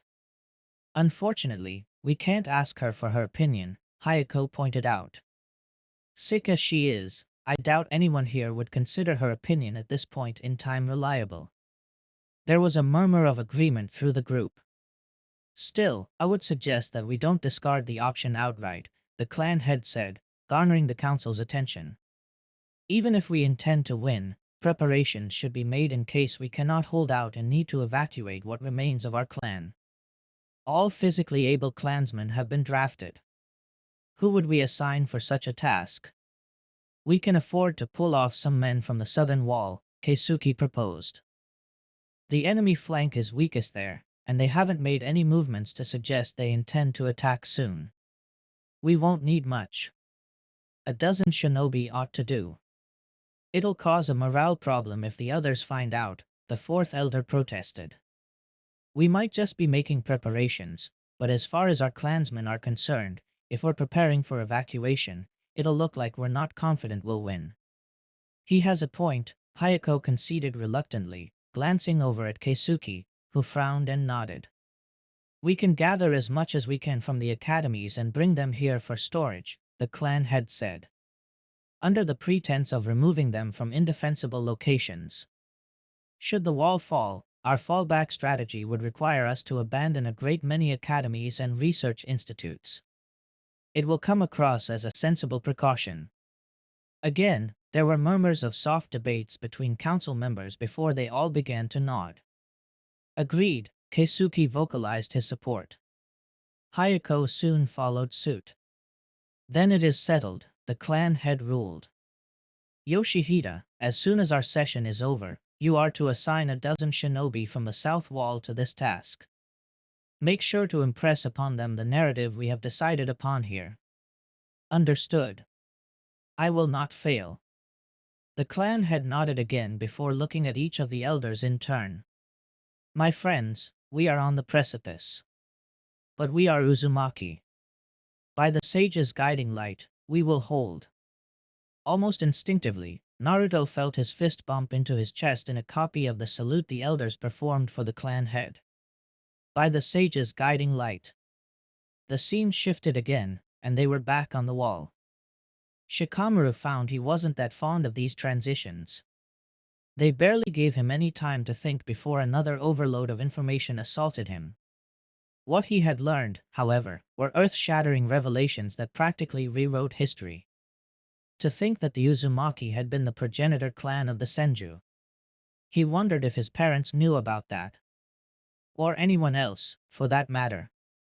Hell, for as long as he could remember, the Senju had been taught to him as a sort of demigod clan that had been around for as long as there was recorded history. It had never occurred to him that they had actually not always been around. A bit childish, in retrospect, but also illuminating. However, most interesting was the Uzumaki plan to salvage all their knowledge. He wondered if they'd succeeded and, if so, what had happened to it. Did the Uzumaki in Konoha have access to such a cache? Was it still amidst the ruins of Uzushio? Was it even still around? It honestly sounded like the motherlode of all hidden treasures. The seal array he had witnessed at the start of the siege certainly spoke of an immense level of practical creativity among the Uzumaki Fuinjutsu users, but most of those who had developed such arrays were dead by now. Only their descendants remained, and given that he had not heard of grand feats of Fuinjutsu in the wider world until their return, he somehow doubted they had passed on those secrets. Which meant that if anyone could find that treasure trove of sealing knowledge, they could use the hidden sealing arrays as massive force multipliers. Hypothetically speaking, if Konoha got its hands on such secrets, it would have absolutely nothing to fear from countries like Kumo or Iwa. Hell, even the legendary feats of the Yondaime Hokage would become minor achievements compared to what Konoha Shinobi would be able to do with Uzumaki seals of this caliber. A splatter of blood blinded his vision for a moment, and he was pulled back to reality. All around him, shinobi were dying by the dozens. Crying out defiant, somewhat desperate war cries, Uzumaki clansmen engaged the soldiers of Iwa, Kumo, Kiri, and Umi with almost reckless abandon. To a certain extent, the strategy worked for them, as the Uzumaki shinobi's ferocity took many of the overconfident attacking soldiers off guard. It was still horrible to see. He almost threw up as he watched a woman's neck get sliced open, almost decapitating her. The gushing arterial spray painted the already bloody floor with another coat. Boots splashed in that blood, and where some had already begun coagulating, the footwork of fighting shinobi sounded like they were trying to move through a marsh. Shika, over here. Almost desperately, Shikamaru searched for Naruto, finding him atop the little structure that led to the stairway. He quickly joined his friend and fell to his hands and knees, dry heaving. He could practically feel Naruto's understanding gaze. Yeah, I had the same reaction the first time around, too. Doesn't get easier to watch, either, the blonde commented as he sat next to Shikamaru. It was like the most horrible show on earth, the Narayer thought. Everywhere he looked, shinobi attacked each other with unrelenting savagery. Over there, an Uzumaki shinobi fell wounded to the ground, and before his companions were able to save him, he was run through by 3 Iwa ninjados. Over there, an Uzumaki kunoichi covered in blood suddenly had a wild look in her eyes before she bit down, hard, on a Kumo attacker's neck. Shikamaru couldn't even hear his howl of pain amidst the noise of battle. He watched a wounded Uzumaki clansman clutching his side as he was surrounded by Iwa and Kiri ninjas, then smiled as he ripped open his armor to reveal a dozen explosives tags and jumped at one of the siege pillars. The blast broke apart the siege pillar, sending hundreds of attacking shinobi down onto the seal array, unleashing further explosions that further destabilized another pillar, causing it to crash down as well. This was war. Log save us, he mumbled in horror. We never had a chance, Naruto said. Shikamaru shook his head. I'm afraid not, he agreed as he watched more and more pillars spike themselves into position, unleashing further waves of enemy shinobi. If it were you, Shika, what would have you done? Shikamaru was silent for a moment, giving the question its due deliberation. Surrender, he confessed. But that wouldn't have worked. This alliance wanted your family dead, Naruto. Surrendering would have just made their job easier. Naruto nodded sadly. Yeah, I thought so. Shikamaru felt bad for his friend, but he felt worse about himself. Not a few minutes ago, he had been contemplating finding the Uzumaki cache of secrets and using them to empower Konoha. For a moment, he had completely forgotten that, if such a thing even existed, it had been paid for in blood. Uzumaki blood. Do you guys have a temple in that compound of yours? He asked his friend, who nodded. Yeah, why? Do you mind if I visit it when we get back? Naruto turned to look at him, cocking his head. For a moment, Shikamaru wondered if perhaps his friend had misunderstood him, but then Naruto smiled genuinely and nodded. Sure thing, he said. I'll even come with you to make sure the others don't bother us. Shikamaru nodded, thankful he would get such an opportunity. The more he watched of these memories, the more he understood the deep melancholy of the Uzumaki. Especially among the elders. They, more than the younger generations, would understand how much was sacrificed to even give their clan a shadow of a future. He would pay his respects. It was the only honorable thing to do. The two passed a moment in silence as they watched the carnage unfold. In the span of 5 minutes, Shikamaru had seen more people die than he had ever experienced in his life.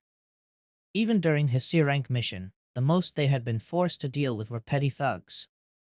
It had been somewhat easy to dismiss their deaths as necessary evils. But this was something else. Oi. Naruto looked at him. How are you holding up? Shikamaru asked. Can't be easy seeing all of this again. Naruto shrugged. It isn't. But I'm dealing with it, he didn't have to say. Shikamaru sighed. I can't say I fully understand what you're going through right now, he admitted. But if you need to talk it out, I'm here, yeah? Thanks. Shikamaru nodded, letting the words hang in the air between them. The fact was that there was little more he could say. Unlike Naruto, he wasn't watching relatives die before his eyes. He wasn't watching his family's ancestral home come under attack. He could only relate to the blonde based on what he saw, but he lacked the emotional context that came with being the future head of the clan that appeared to be on the brink of extinction, as far as the memory suggested. He sighed, craning his head upwards towards the sky. As though the heavens were intent of robbing him of any pleasure, the sky was completely clouded over, with nary a patch of blue. It seemed to suit the ambience, all things considered.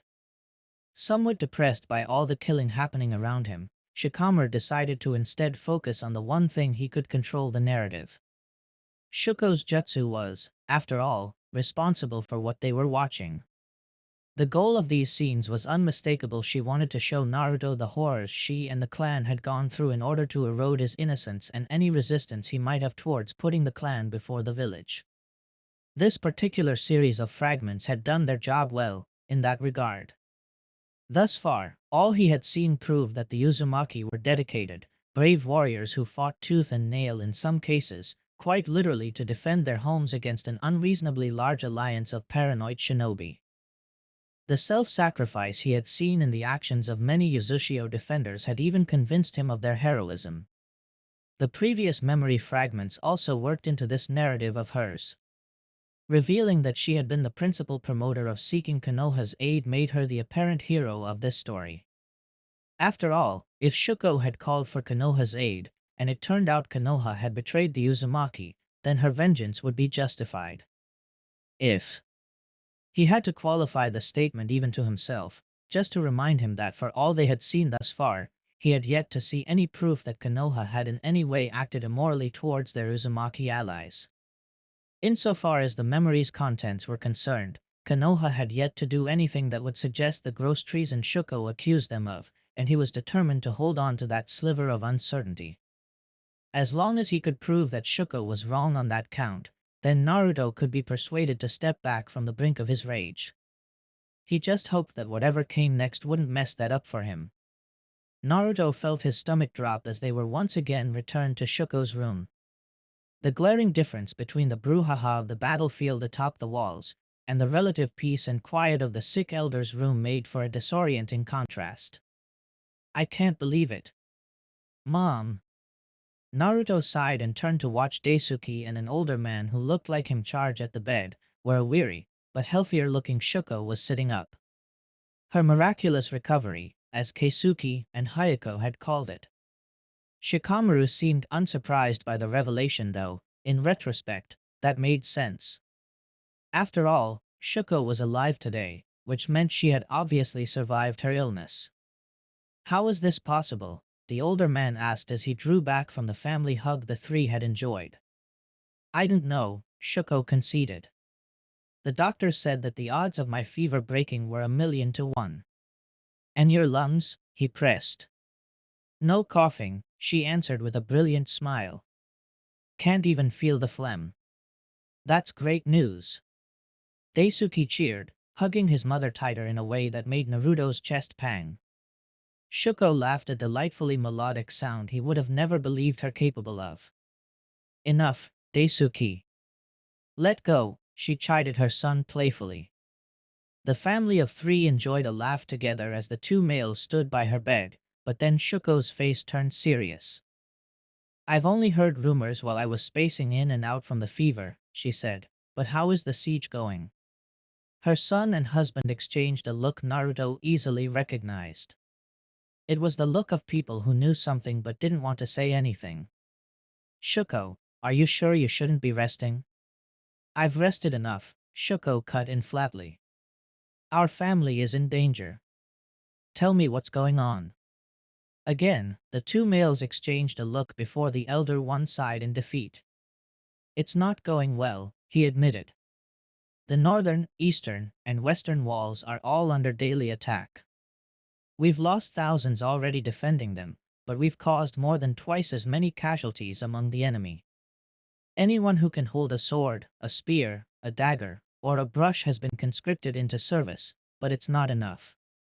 Shuko nodded, her eyes narrowing. And the south? Nothing, Daisuke informed her. The enemy has positions there, but they're holding steady. Not even a brief skirmish. It's a trap, Shuko declared. By leaving us a hypothetical way out, they hope to get us out in the open, where our sealing arrays wouldn't be of any use. Even worse, we'd have to deactivate the ones already in place in order to use that exit. Which would let the enemy swarm us, her husband finished the thought. Shuko nodded. Exactly, she agreed. What about the council? What's their status? Midori, Yoshihide, and Matsuo are dead, her husband supplied. Matsuo was the latest to fall. The others are still alive, though Keisuke suffered a critical injury, so he's off the front lines.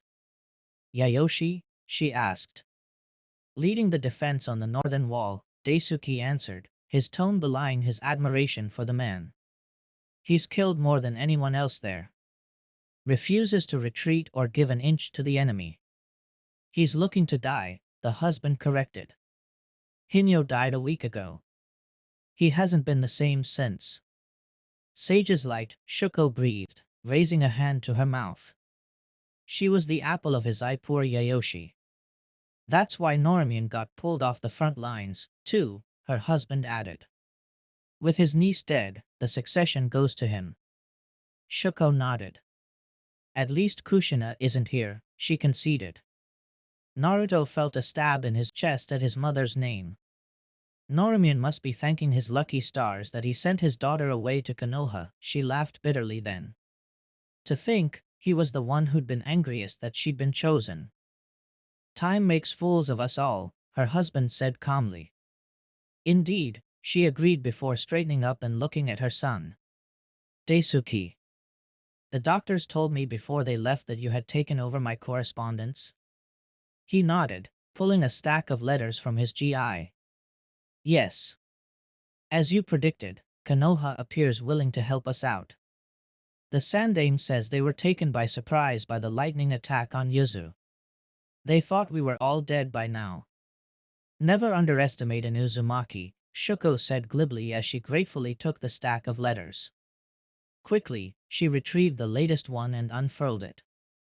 Naruto watched her eyes scan the contents at a speed he envied at best. He was one of the slowest readers in his class. Not because he couldn't understand, at least, not anymore, but just because he didn't particularly like to read. Even so, he motioned for Shikamaru to follow him, and they moved behind Shuko so they could read the letter. Just like last time, Naruto felt his heart squeeze as he recognized the Sandaime's handwriting. There was no doubt he had been the author. Excellent, Shuko declared, folding the letter back up. With this, we might just be able to make it out of this mess alive, she informed her kin. She looked at her husband first. Gather the council. Tell them I want an emergency meeting as soon as possible. Understood. As he shunned Ned out of sight, she then turned to her son. Daisuke, I want you to listen to me carefully, all right? He nodded. Take the scroll in my bookshelf marked Plan 166B. Gather any experts you need to see it through, but don't activate it. Just set the stage. Understood? Yes, mother, Daisuke replied respectfully. It will be done. He then raised his head. What about you? Shuko smiled as she swung her legs off the bed and, shakily, got to her feet.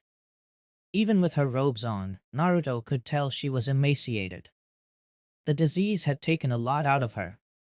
I've got the toughest job of all, she informed her son, laying a hand on his head. I'm going to save our clan. Konohagakure, High Country, present day, Lady Shuko, the messengers have arrived. Shuko nodded calmly as she knelt in Saiza, eyes closed as she slowly withdrew from her meditative state. Ka-chan Shuko no longer started at the voices. She knew her ghosts were back, and in force. Coming to Konoha herself was a mistake on that end, bringing back all of her trauma to the fore. Wherever she looked, wherever she saw children playing or adults just interacting, she saw the ghosts that had haunted her for these many years. She could scarcely believe it had been so long. Report, she ordered the moment the screen door was slid closed. Our scouts have reported that the objectives were indeed where you suggested they would be, Shuko-sama, one of the messengers reported behind her. There have been no further movements thus far. Takuru-san would like to know if you wish for us to proceed at this stage, added the other messenger. Shuko held off on answering for a moment, thinking through the situation. On the one hand, she could just get rid of this threat to her plans immediately and not have to worry about it later on. On the other, it would bring unnecessary risk to her own forces. If her calculations were correct, the best moment to strike would be during the final stage of the Chunin exams, when everyone would be distracted by what is happening inside the village. Hold off, for now, she ordered. Have our strike force lay low until the final stage of the exams is underway. Once it does, I want all forces to proceed to their deployment zones, but to hold off on an actual attack until I give the signal. Understood, Lady Shuko, the first messenger said. May I ask what the signal will be? Not yet, she replied. I will send a messenger with the full details at a later date, once all the pieces have moved into place. As you wish, Lady Shuko. By your leave, we'll depart immediately with your orders. Shuko waved in dismissal and she was promptly unable to feel their presence in the room anymore. She sighed as she opened her eyes at last, staring at the blank wooden wall before her. Everything was rushing to the climax at this point. With most of her pieces in place, she knew she had calculated for almost every eventuality possible, but she still couldn't help but feel a twinge of unease. It was hard not to the last time she had been overconfident in one of her plans. So many had died as to almost break her clan. She frowned, mentally chastising herself. That had not been her fault, she had to remind herself. Her plan had been excellent, it had been faith in the abilities of others, of non-clansmen, that had led to the disaster. Shuko, she pushed the ghosts aside as she turned to look at the blank map of Konoha that lay sprawled on her bed. Getting up to her feet, she walked over and, with a simple gesture, activated its chakra tracing function. Immediately, the map lit up with thousands of dots of light, representing each and every tagged shinobi within the village's walls. But they weren't what interested her. No.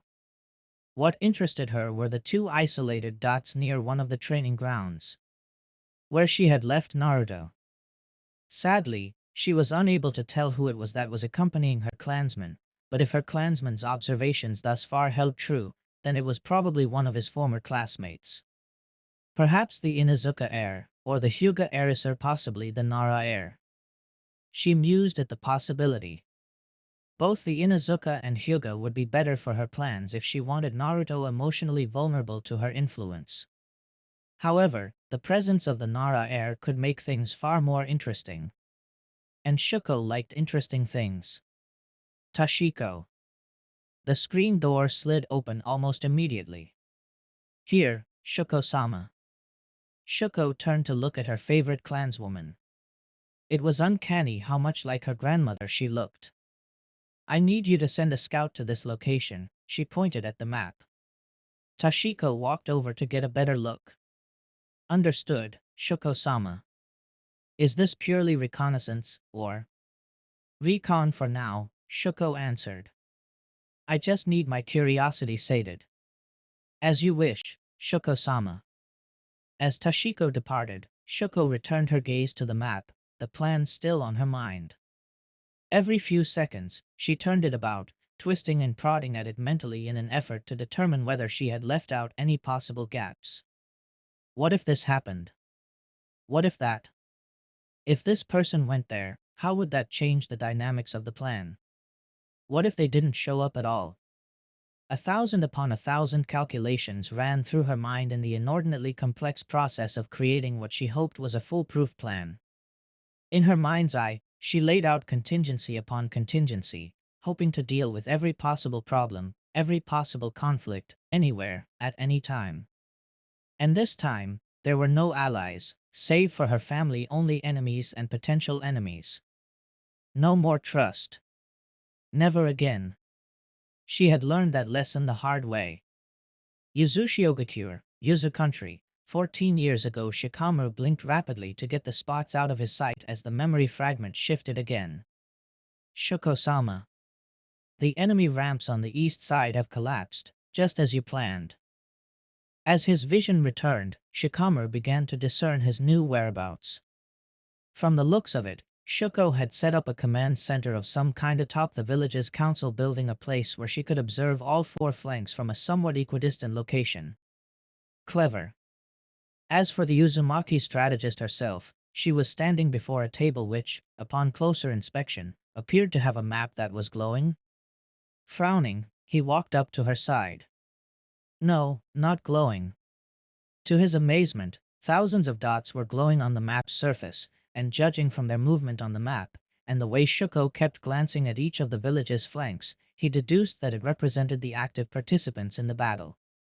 Individual lights blinking out of existence served as a grim reminder that they were still in the midst of a heated war. Good, she responded to the messenger's report. That gives us breathing space. Cycle Kaiohiro's unit to the west wall. Once that flank is secure, send him back to the east wall. Yes, Shuko-sama.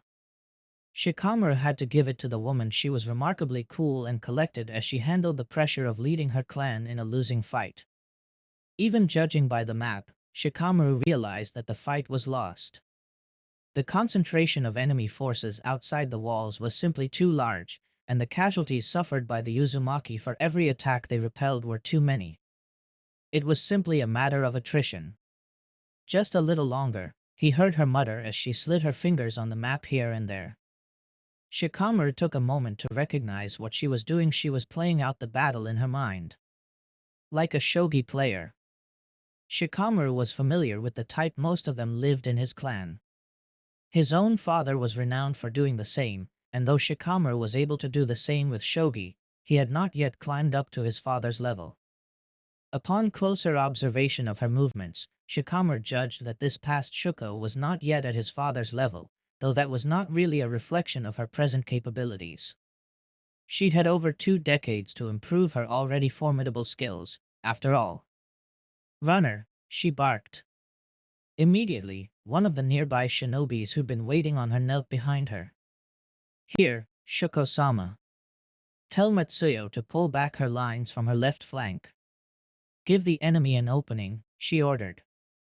"Then inform Yayoshi to detach 1/10 of his right flank to deal with the incoming enemy. The Allied forces will not be expecting the North Wall defenders to attack them. Once his forces have engaged the enemy, have Matsuyo's forces destroy the siege pillar and attack the enemy's flank while they're busy dealing with Yayoshi's forces." "Yes, Shuko-sama." As Shikamaru watched that messenger Shunshin out of sight, he observed how 2 others appeared, relaying similar battle messages. For the most part, it seemed that Shuko's strategies were working out, but the grim look on her face told him she understood what he deduced, that they were losing. "What do you think?" Shikamaru repressed a yelp of surprise. He'd pushed Naruto out of his mind when he'd seen Shuko at work and, interested in her performance, had grown completely oblivious to his friend's presence. Until now. "She say very good," he conceded. "Her tactics are solid, but she knows she's losing." Naruto grimaced. "Don't get me wrong," Shikamaru added quickly as he gestured at her map. "I don't think even my dad would have been able to get your family out of this mess, but she's not doing a bad job at keeping the enemy at bay. It was always going to be a question of when and how badly they lost." Naruto nodded silently, and the 2 turned their attention back to Shuko and her plans. From what Shikamaru could see, the vast majority of the Uzumaki forces were concentrated along the walls. However, there was a decently sized group scattered throughout the village, moving here to there. If he had to hazard a guess, they were looting the village of anything valuable for the evacuation that the elders had suggested and Shuko had backed. He cupped his chin thoughtfully. How did Shuko plan to get all these people out of the village and to safety?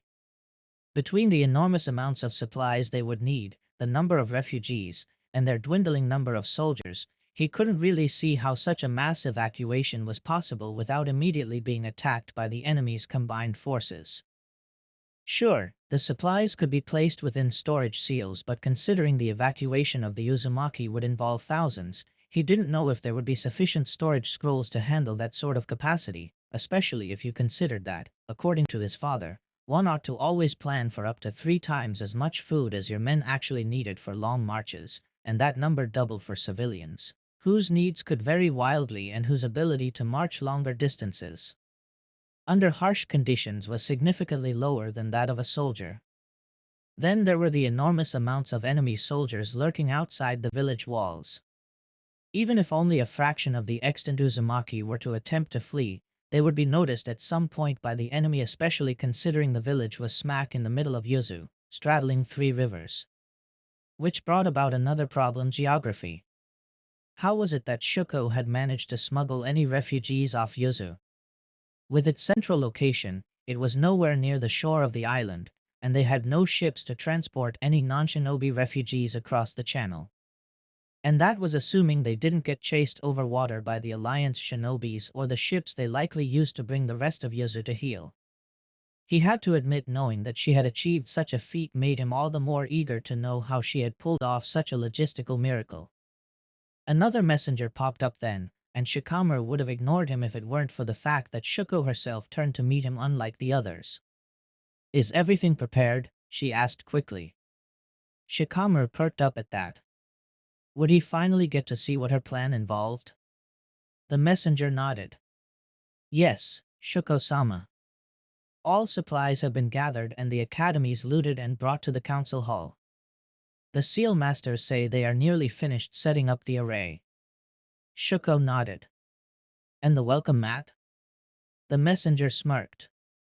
"Ready, Shuko-sama." Shikamaru observed Shuko as the older woman nodded with an expression of relieved satisfaction.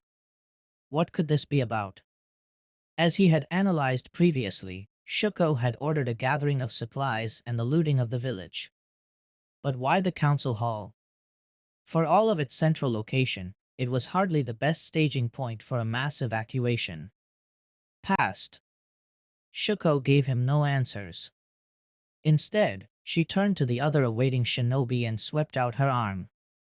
Send word to every unit on the walls. Operation Whirlpool begins at nightfall. Shikamaru nodded briefly. Using the cover of night to carry out an evacuation made sense, particularly if it was a new moon, when the darkness would be deepest. The problem now was noise. If she expected to use the cover of night to smuggle out her people, there was no way she would be able to hide what she was doing for long. A dozen people, sure, but hundreds? Thousands? The stomp of their feet would give them away to any half-awake scout. More to the point where she had found a gap in the enemy lines. As far as he could tell from her ingenious chakra tracking map, the village was completely surrounded, with the only thinned-out flank being the southern. Which was obviously a trap. Given that, he couldn't really see how she would manage to smuggle out hundreds, if not thousands of Uzumaki through the enemy lines. Then again, a trap was only really a trap if you didn't know about it. If you did well, then it was just a challenge, right? The thought gnawed at him as the scene shifted, returning him and Naruto to the council chambers, where Shuko and the remaining elders were holding a meeting of some sort. HS briefly took note that 2 more of the elders were missing, most likely killed in combat. Besides Shuko, all 5 remaining elders seemed injured one way or another, though he couldn't recognize the 5th man, who had a blood-stained bandage covering up one of his eyes. Are preparations completed? Asked the head elder, Yayoshi, gravely. Shuko nodded from her seat. Supplies have been gathered and every scroll our scouts found in the academies have been placed in the Great Seal, she reported. Our scouts have confirmed that the escape routes are still usable, if old and dirty, and we've received word from Konoha that High Country will be sending ships to help us evacuate once they reach the rallying point. Our final farewell gift to our enemies is also ready. Yayoshi nodded. What of the non-combatants? He asked, turning to Hayako. She inclined her head. Most of them are ready, but we're having trouble mobilizing the wounded. Some of them have serious injuries, so moving them around carelessly would likely aggravate their condition, or kill them. Keisuke nodded. We'll need more time to get them ready for the road. Kill them. Shikamaru turned to look at the one unfamiliar face in the group. Besides the blood-stained bandage over his eye, a shift in the man's seating position allowed Shikamaru to see that his arms and chest also seemed similarly bandaged up. This was a man who had been injured numerous times and survived, not someone to take lightly. You can't be serious, cried out Hayako. I just need a little more time. Nobu, we do not kill our own. Keisuke snapped. The man identified now as Nobu shrugged. Then we die here. As Keisuke and Hayako kept haranguing him, however, Nobu turned to Shuko, which prompted Yayoshi to do the same. Shikamaru saw that the clan strategist seemed uncomfortable with the sudden attention, especially given the controversial topic, but eventually she sighed resignedly and nodded. Nobu has a point, she conceded. That seemed to shut up Hayako and Keisuke immediately as they gaped at her in horror. As much as I hate to admit it, we may need to kill the worst off among the wounded to give the rest of us a chance at escape. We do not kill our own. Keisuke thundered, Sela rays glowing all over his body. Hayako looked equally rebellious. Then Nobu is right, Shuko countered. We die here. If we ever slow down, we'll get caught out in the open. If we wait for a second longer than necessary, that might make the difference between success and failure. As it stands, the enemy attack will end in another hour or so, based on their past forays. We are wasting precious preparation time debating this. Keisuke snarled at her. I never believed you to be so heartless, Shuko, he snapped. These are your kin. Shuko glowered right back.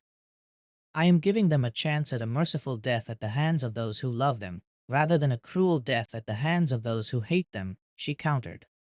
I am saving our clan. Enough. All heads, including Shikamaru's, swerved to look at Yayoshi, who suddenly looked 2 decades older than before. The stress of leadership, he presumed. After all, the final decision would inevitably rest with him, not Shuko or any of the other elders. Yayoshi looked at Nobu. Do it, he ordered softly. Make it swift and as painless as possible. Yayoshi. I've spoken. Yayoshi suddenly shouted, silencing Hayako's indignant outburst. This is not a decision I make lightly, but if the clan is to survive, we must be willing to make hard choices. Keisuke was not mollified. These are our kinsmen's lives, he snapped back. The clan will never forgive you for this. Yayoshi closed his eyes and inclined his head, such that his chin rested against his clavicle. Then so be it, he said softly. I do not intend to outlive this siege anyway. He turned to Shuko even as the others reacted to his words. You will need someone to stay behind and see that part of the plan through, yes? Shuko nodded hesitantly. Yes, but I will do it, Yayoshi declared. I have given my whole life to Yuzashio, as my predecessors did. I will not be known as the clan head who abandoned his village. I was born here. I will die here, in the sage's light and amidst my family, his voice broke. Shikamaru looked away as the old man brought up a hand to his face.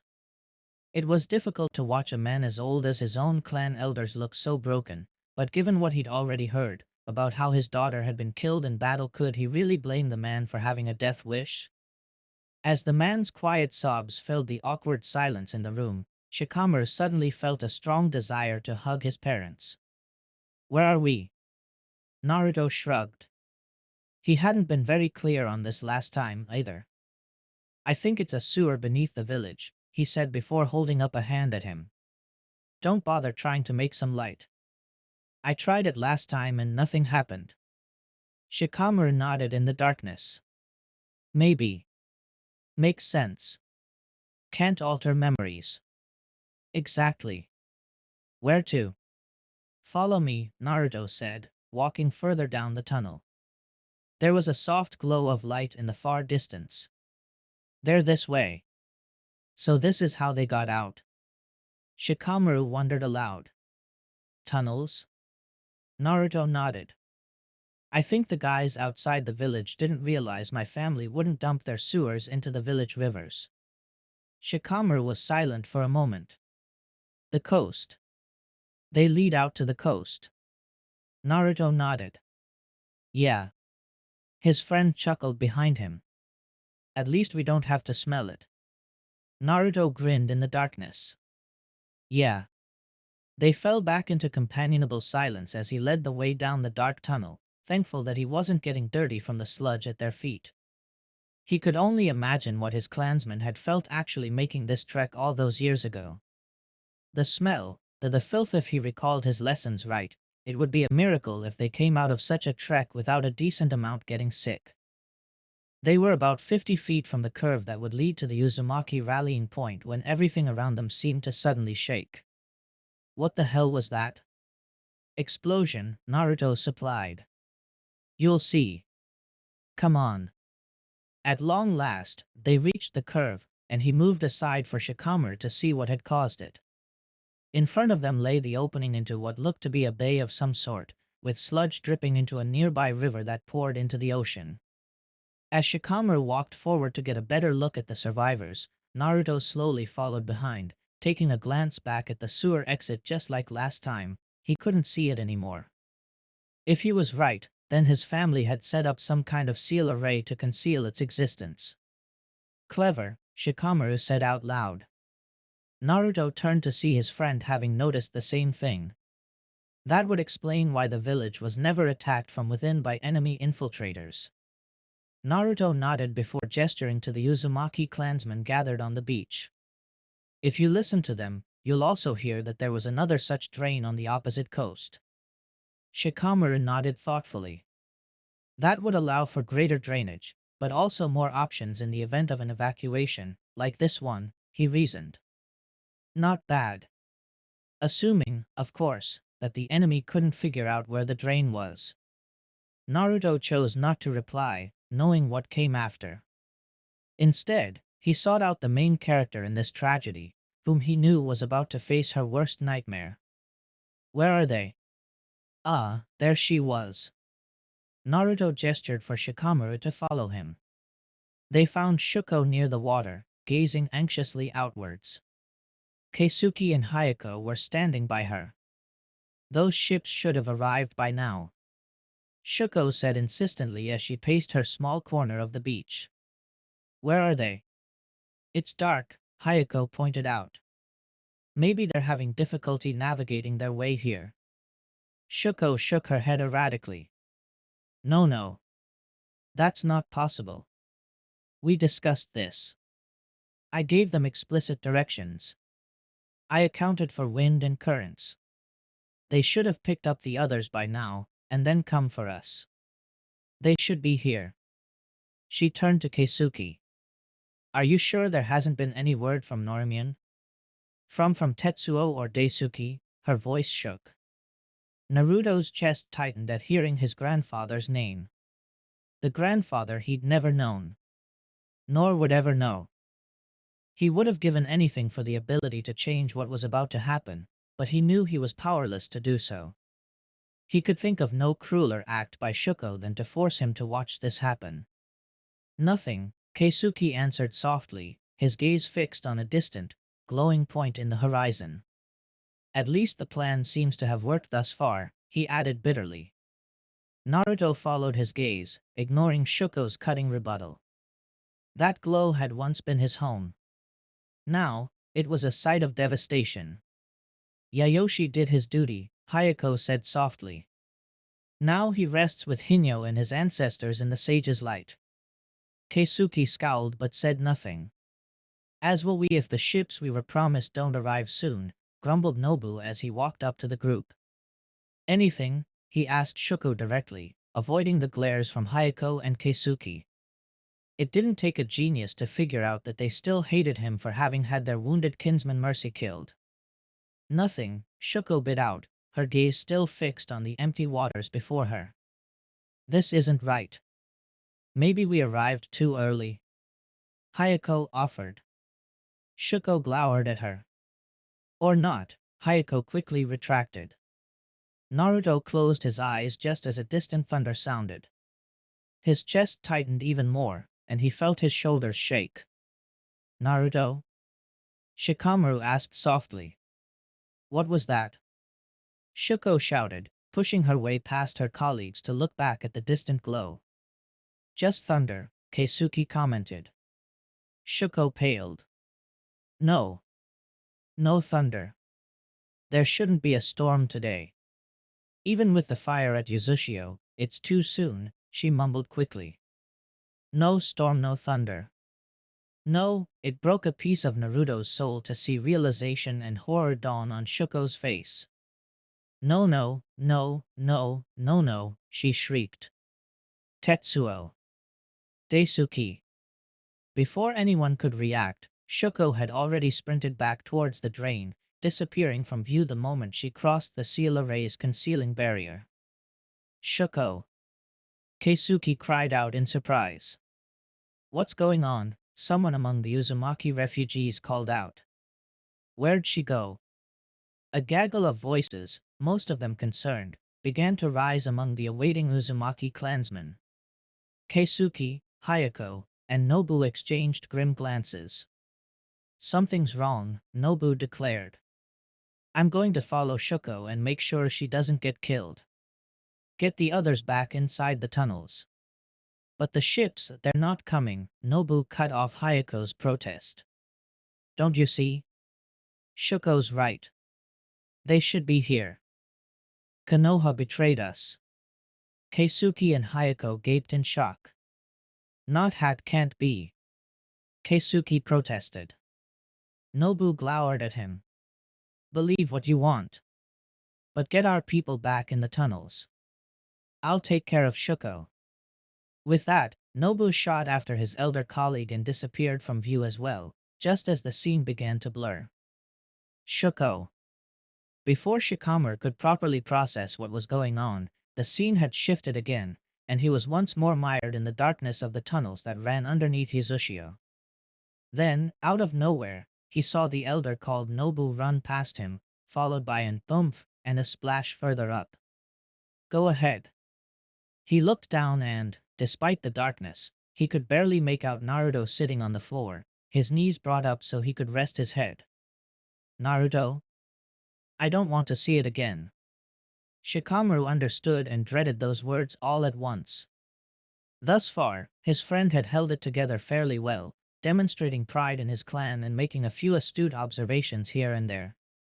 But what came next had caused him to lose his self-control. He wondered if that might be the case for him, too. He decided to let his friend remain here. He wasn't about to force Naruto to endure further psychological torture for his benefit. I'll be back for you, he said. The blonde merely mumbled something he couldn't make out. He hesitated to leave. Naruto needed his help, but he had also wanted Shikamaru to see everything. To understand what had happened to him. Which was the greater help he could offer? The answer was obvious. Reluctantly, he made his way down the tunnel, towards where he could see a glow of light at the end. The other end of the drain. His mind was awhirl as he neared the sound of someone sobbing and another cursing softly. What he'd heard on that beachfront didn't want to believe it. There was just no way. But the evidence before his eyes seemed incontrovertible. He caught up to Nobu and Shuko quickly enough, and found them on the ground. Shuko was desperately trying to claw her way forward, while Nobu was holding her down, a look of despair on both their faces. With the entrance up front, he could see why. When he had exited the other drain, he had been witness to hundreds of Uzumaki clansmen huddled on the beachfront, waiting. He should have expected the same here. Should have been the operative word. Instead, his ears were filled with screams. His eyes were flooded with carnage. His senses were overloaded with war. He had thought the scene atop the wall the worst kind of fighting he'd ever seen. Now, he knew he was horrifically wrong. Instead of huddled, frightened Uzumaki waiting for ships to arrive, all he could see were Iwa, Kumo, and Kiri Shinobi murdering their way through the Uzumaki refugees, laughing gleefully at their actions. Not 20 steps from him, a pleading Uzumaki woman in civilian garb was summarily beheaded by a Kiri Shinobi with a crazed grin. Beyond him, he saw a group of Uzumaki men, women, and children being murdered by 3 Iwa Shinobi's combined fire jutsu, burning them alive. Seemingly not one to be outdone, a nearby Kumo ninja dropped a slab of stone on another group, killing them on impact. Men, women, and children brutalized. Defiled. Tortured. Murdered. The screams were horrifying. The terror on their faces was heartbreaking. His helplessness was soul-crushing. These were civilians. Wounded shinobi. Children. They posed as much a threat to the enemy as a puppy. As an ant. Why were they doing this? For what? Their seals? Because they had the unfortunate lack of luck of being born into the wrong family? The wrong village? Because some petty kages couldn't take the blow to their egos? Please, he shut his eyes as he watched another Uzumaki woman be murdered before his eyes. He was wrong. This wasn't war. This was slaughter. This was murder on a grand scale, no matter how anyone wanted to dress it up. There was no honor here. No glory. No purpose other than to kill. Nobu, let me go. Please, let me go. He grit his teeth, fists clenching at his sides as he heard Shuko's whimpering. From the circumstances, he knew her husband and son were out here. So was Naruto's grandfather. No wonder his friend had refused to come this time around. Who in their right mind would want to see their family die all over again? I can't. Shikamaru felt tears run down his cheeks as he heard Nobu. The man sounded every bit as heartbroken as she was. But he knew the man was correct in preventing her from rushing out. It would reveal the presence of the tunnels, and then the enemy would search it, until they finally found the rest of the clan on the other side. It was the worst form of torture he could imagine. Tetsuo Daisuke. She sobbed behind him, the screams of her dying family and the laughter of their murderers nearly drowning her out. Please let me go save them.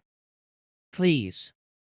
I can't need you, Shuka please. He opened his eyes at last as a new wave of determination rose through him. He couldn't afford to look away. This is what his friend had seen. What his family had gone through, and Naruto needed him. He needed him to understand his pain, his rage, his grief. And he heard Nobu slap his hand over her mouth, suddenly cutting off her scream. He refused to let it distract him from his new purpose. He wanted the sight of all these people dying seared into his brain. To remember each one, as Naruto undoubtedly would for the rest of his life. He didn't know how long he stood there, but when someone clasped him on the shoulder, the nighttime dark had turned into early dawn. There were no screams now, only smoke, flies, and rotting corpses. Shikamaru shook his head, trying to push aside the horrors he'd just witnessed for now. He turned to look at Naruto and nodded at him. I get it now, he said softly. Behind them, still lying in the sewer filth, were Nobu and Shuko. Shuko was still sobbing softly, while Nobu's own tear-streaked face showed nothing but cold fury. He didn't blame them. The two elders had been forced to watch their people get murdered in cold blood. The scene shifted again, though they remained in the same place. Except, Shuko was now weeping and screaming over two covered bodies, a few clansmen joining her in her grief. Around them, other Uzumaki were either doing the same or helping recover the bodies. The smallest ones broke Shikamaru's heart all over again. How many? Shikamaru looked to the side, to the ashen-faced elders who remained. All of them looked broken. No. Seeing what he had, he knew they were broken. There were 3,000 of us left when Whirlpool began, Nobu reported softly, his cheeks still showing evidence of his tears and his clothes still filthy from lying in the sewers all night. No one seemed to care. 400 died to lure the enemy forces into Yazushio. We split our refugees roughly in half. Norimune had a bit more than we did because his were all the non-combatants and the injured. So about 1,500. Shikamaru flinched like the rest of them. Hayako bit back a sob. All dead? Asked Hayako before sniffing to hold back her tears.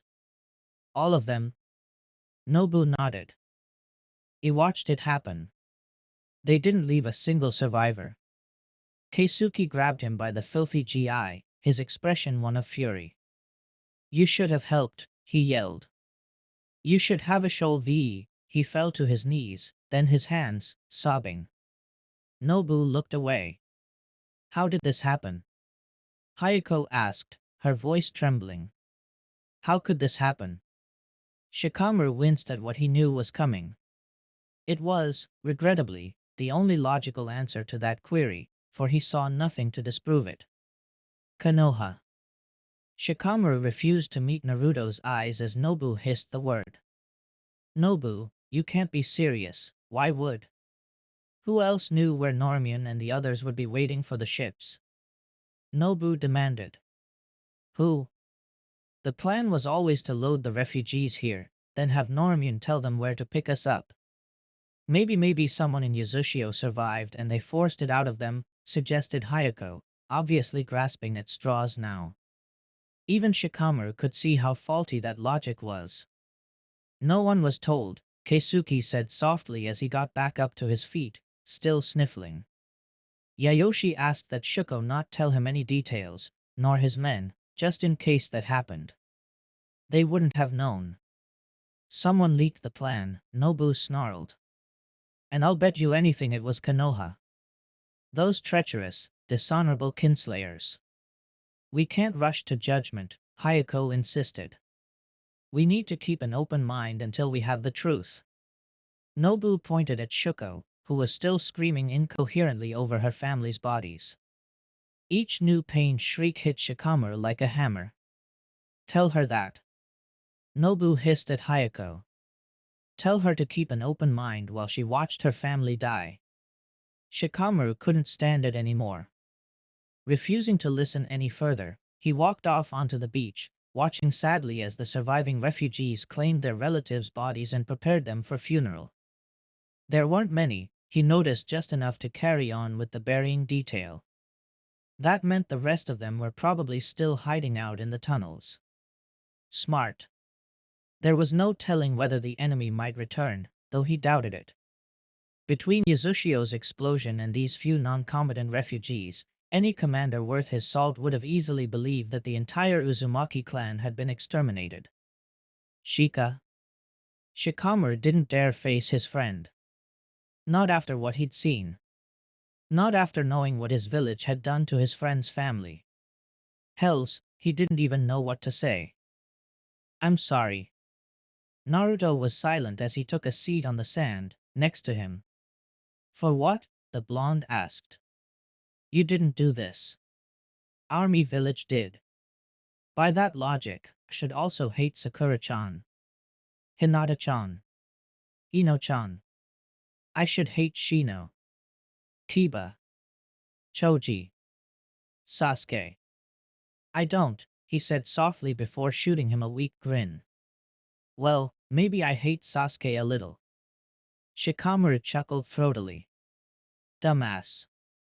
Naruto smiled at him before pointing at a covered body. That's Normion. Your grandfather. He nodded. I never knew him. Was he in the memories before? Shikamaru asked. He hadn't noticed anyone being referred to as Normion, so he didn't his face. Naruto shook his head. Not once, he said. All these memories and not one where I got to see my grandfather. Shikamaru nodded. That's rough, he said blandly. Didn't even get a chance to see if I looked like him. Or spoke like him. Shikamaru stayed silent. Didn't even get to know if he would have liked me. He loved your mother enough not to want to let her go to Konoha, Shikamaru pointed out. So he must have loved her. I'm sure he would have loved you, too. Maybe. Besides, I'm sure you'll grow to be a great warrior like him, Shikamaru added. I mean, he was good enough to be trusted with the safety of over half the refugees, right? So I'm sure he paused. Shika. Suddenly, Shikamaru's head turned left and right as his mind raced at 1,000,000 leagues a second. Sprinting to his feet, he rushed from burial ground to burial ground, from stack of bodies to stack of bodies, checking each one as thoroughly as the memories allowed him. Where were they? Where? Shika. He turned to see Naruto jogging up to him, looking concerned. Naruto? What's wrong with you? His friend asked worriedly before eyeing him warily. You didn't snap, did you? Shikamaru blinked before looking indignant. What? No, he protested. The bodies, Naruto. Where are the bodies? Naruto looked at him quizzically before frowning. That's not funny, Shika, he growled. Shikamaru shook his head quickly, pieces falling into place at long last. No, not your family's bodies. The enemies.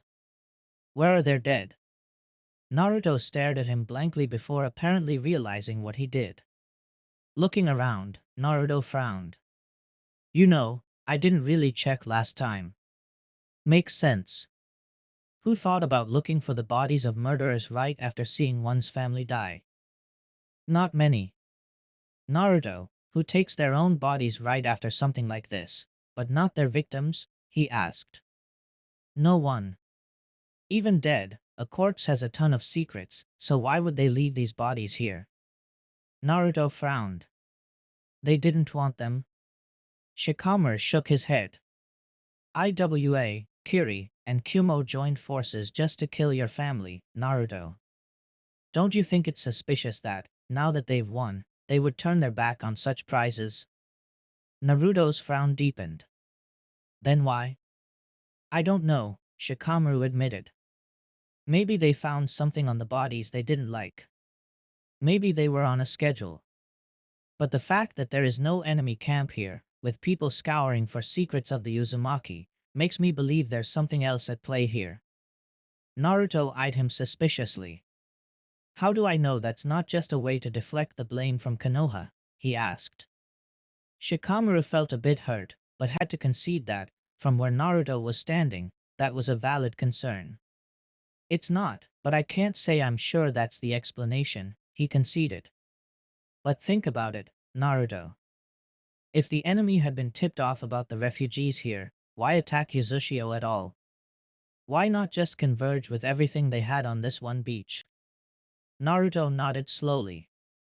They wouldn't have had to lose anyone at the city, he agreed reluctantly. They could have just attacked here and forced the defenders to leave and try to buy the people here time to evacuate. Shikamaru nodded feverishly. Exactly, he confirmed. Do you understand what this means? Naruto nodded, his gaze becoming harder. It means the alliance didn't kill my family, but someone did. Someone who had access to the information Shuko sent Konoha. Shikamaru nodded. That's my conclusion, too, he agreed. Any idea who that could be? He shook his head. I'm afraid not. Naruto nodded. Then I want your promise, Shika, he said softly as he extended his hand to his friend. I want you to promise me you'll help me find the person responsible for this. And that when we do find them, you will not stop me. Shikamaru eyed his friend's hand warily. What are you planning to do, Naruto? For a moment, Shikamaru swore his friend's pupils had become feline slits. I'm going to tear them apart, limb from limb, until all they know is the pain they put my family through. Konohagakure, high country, present-day Shuko sat up on her bed, her back against the wall. Her knees were drawn up against her chest, her head resting on her crossed arms atop her knees. There was a minor street festival of some kind going on outside, but she had long stopped hearing it. Shuko Ka-chan. Lady Shuko. We trust you, Shuko-sama. Shuko. Her room was dark, much like it had been in that tunnel on that fateful day. The day her heart and soul had shattered into a million pieces, impossible to repair. Shuko, come on. Congratulations, Shuko. I knew you could do it. Welcome to the council, Shuko. We're depending on you. Shuko, there's a party at Hinyo's later. Do you want to maybe go together? She remembered each and every name of the people she'd failed. Before giving the scroll to Naruto, it had been her way to remember the people she'd lost, to sear their faces into her memory for the rest of her cursed days on this earth. She would never forget them, nor did she want to. I love you, Ka-chan. I love you, Shuko. She looked up from her knees and could just imagine the face of her beloved Tetsuo. Daisuke. Hinyo-chan. Yayoshi. Matsuo. Kane, so many of her friends and family. Gone forever save for the ghosts she kept around. Yet she could not bring herself to shed tears for the fallen, for she had already cried them all 100 lifetimes over. Ghosts of my village. Are you with me? Now and forever. Thanks for watching.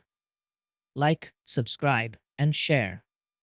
Want early audio-only versions? Join me on Patreon, link in description. I'm Fox Sage, see you next time.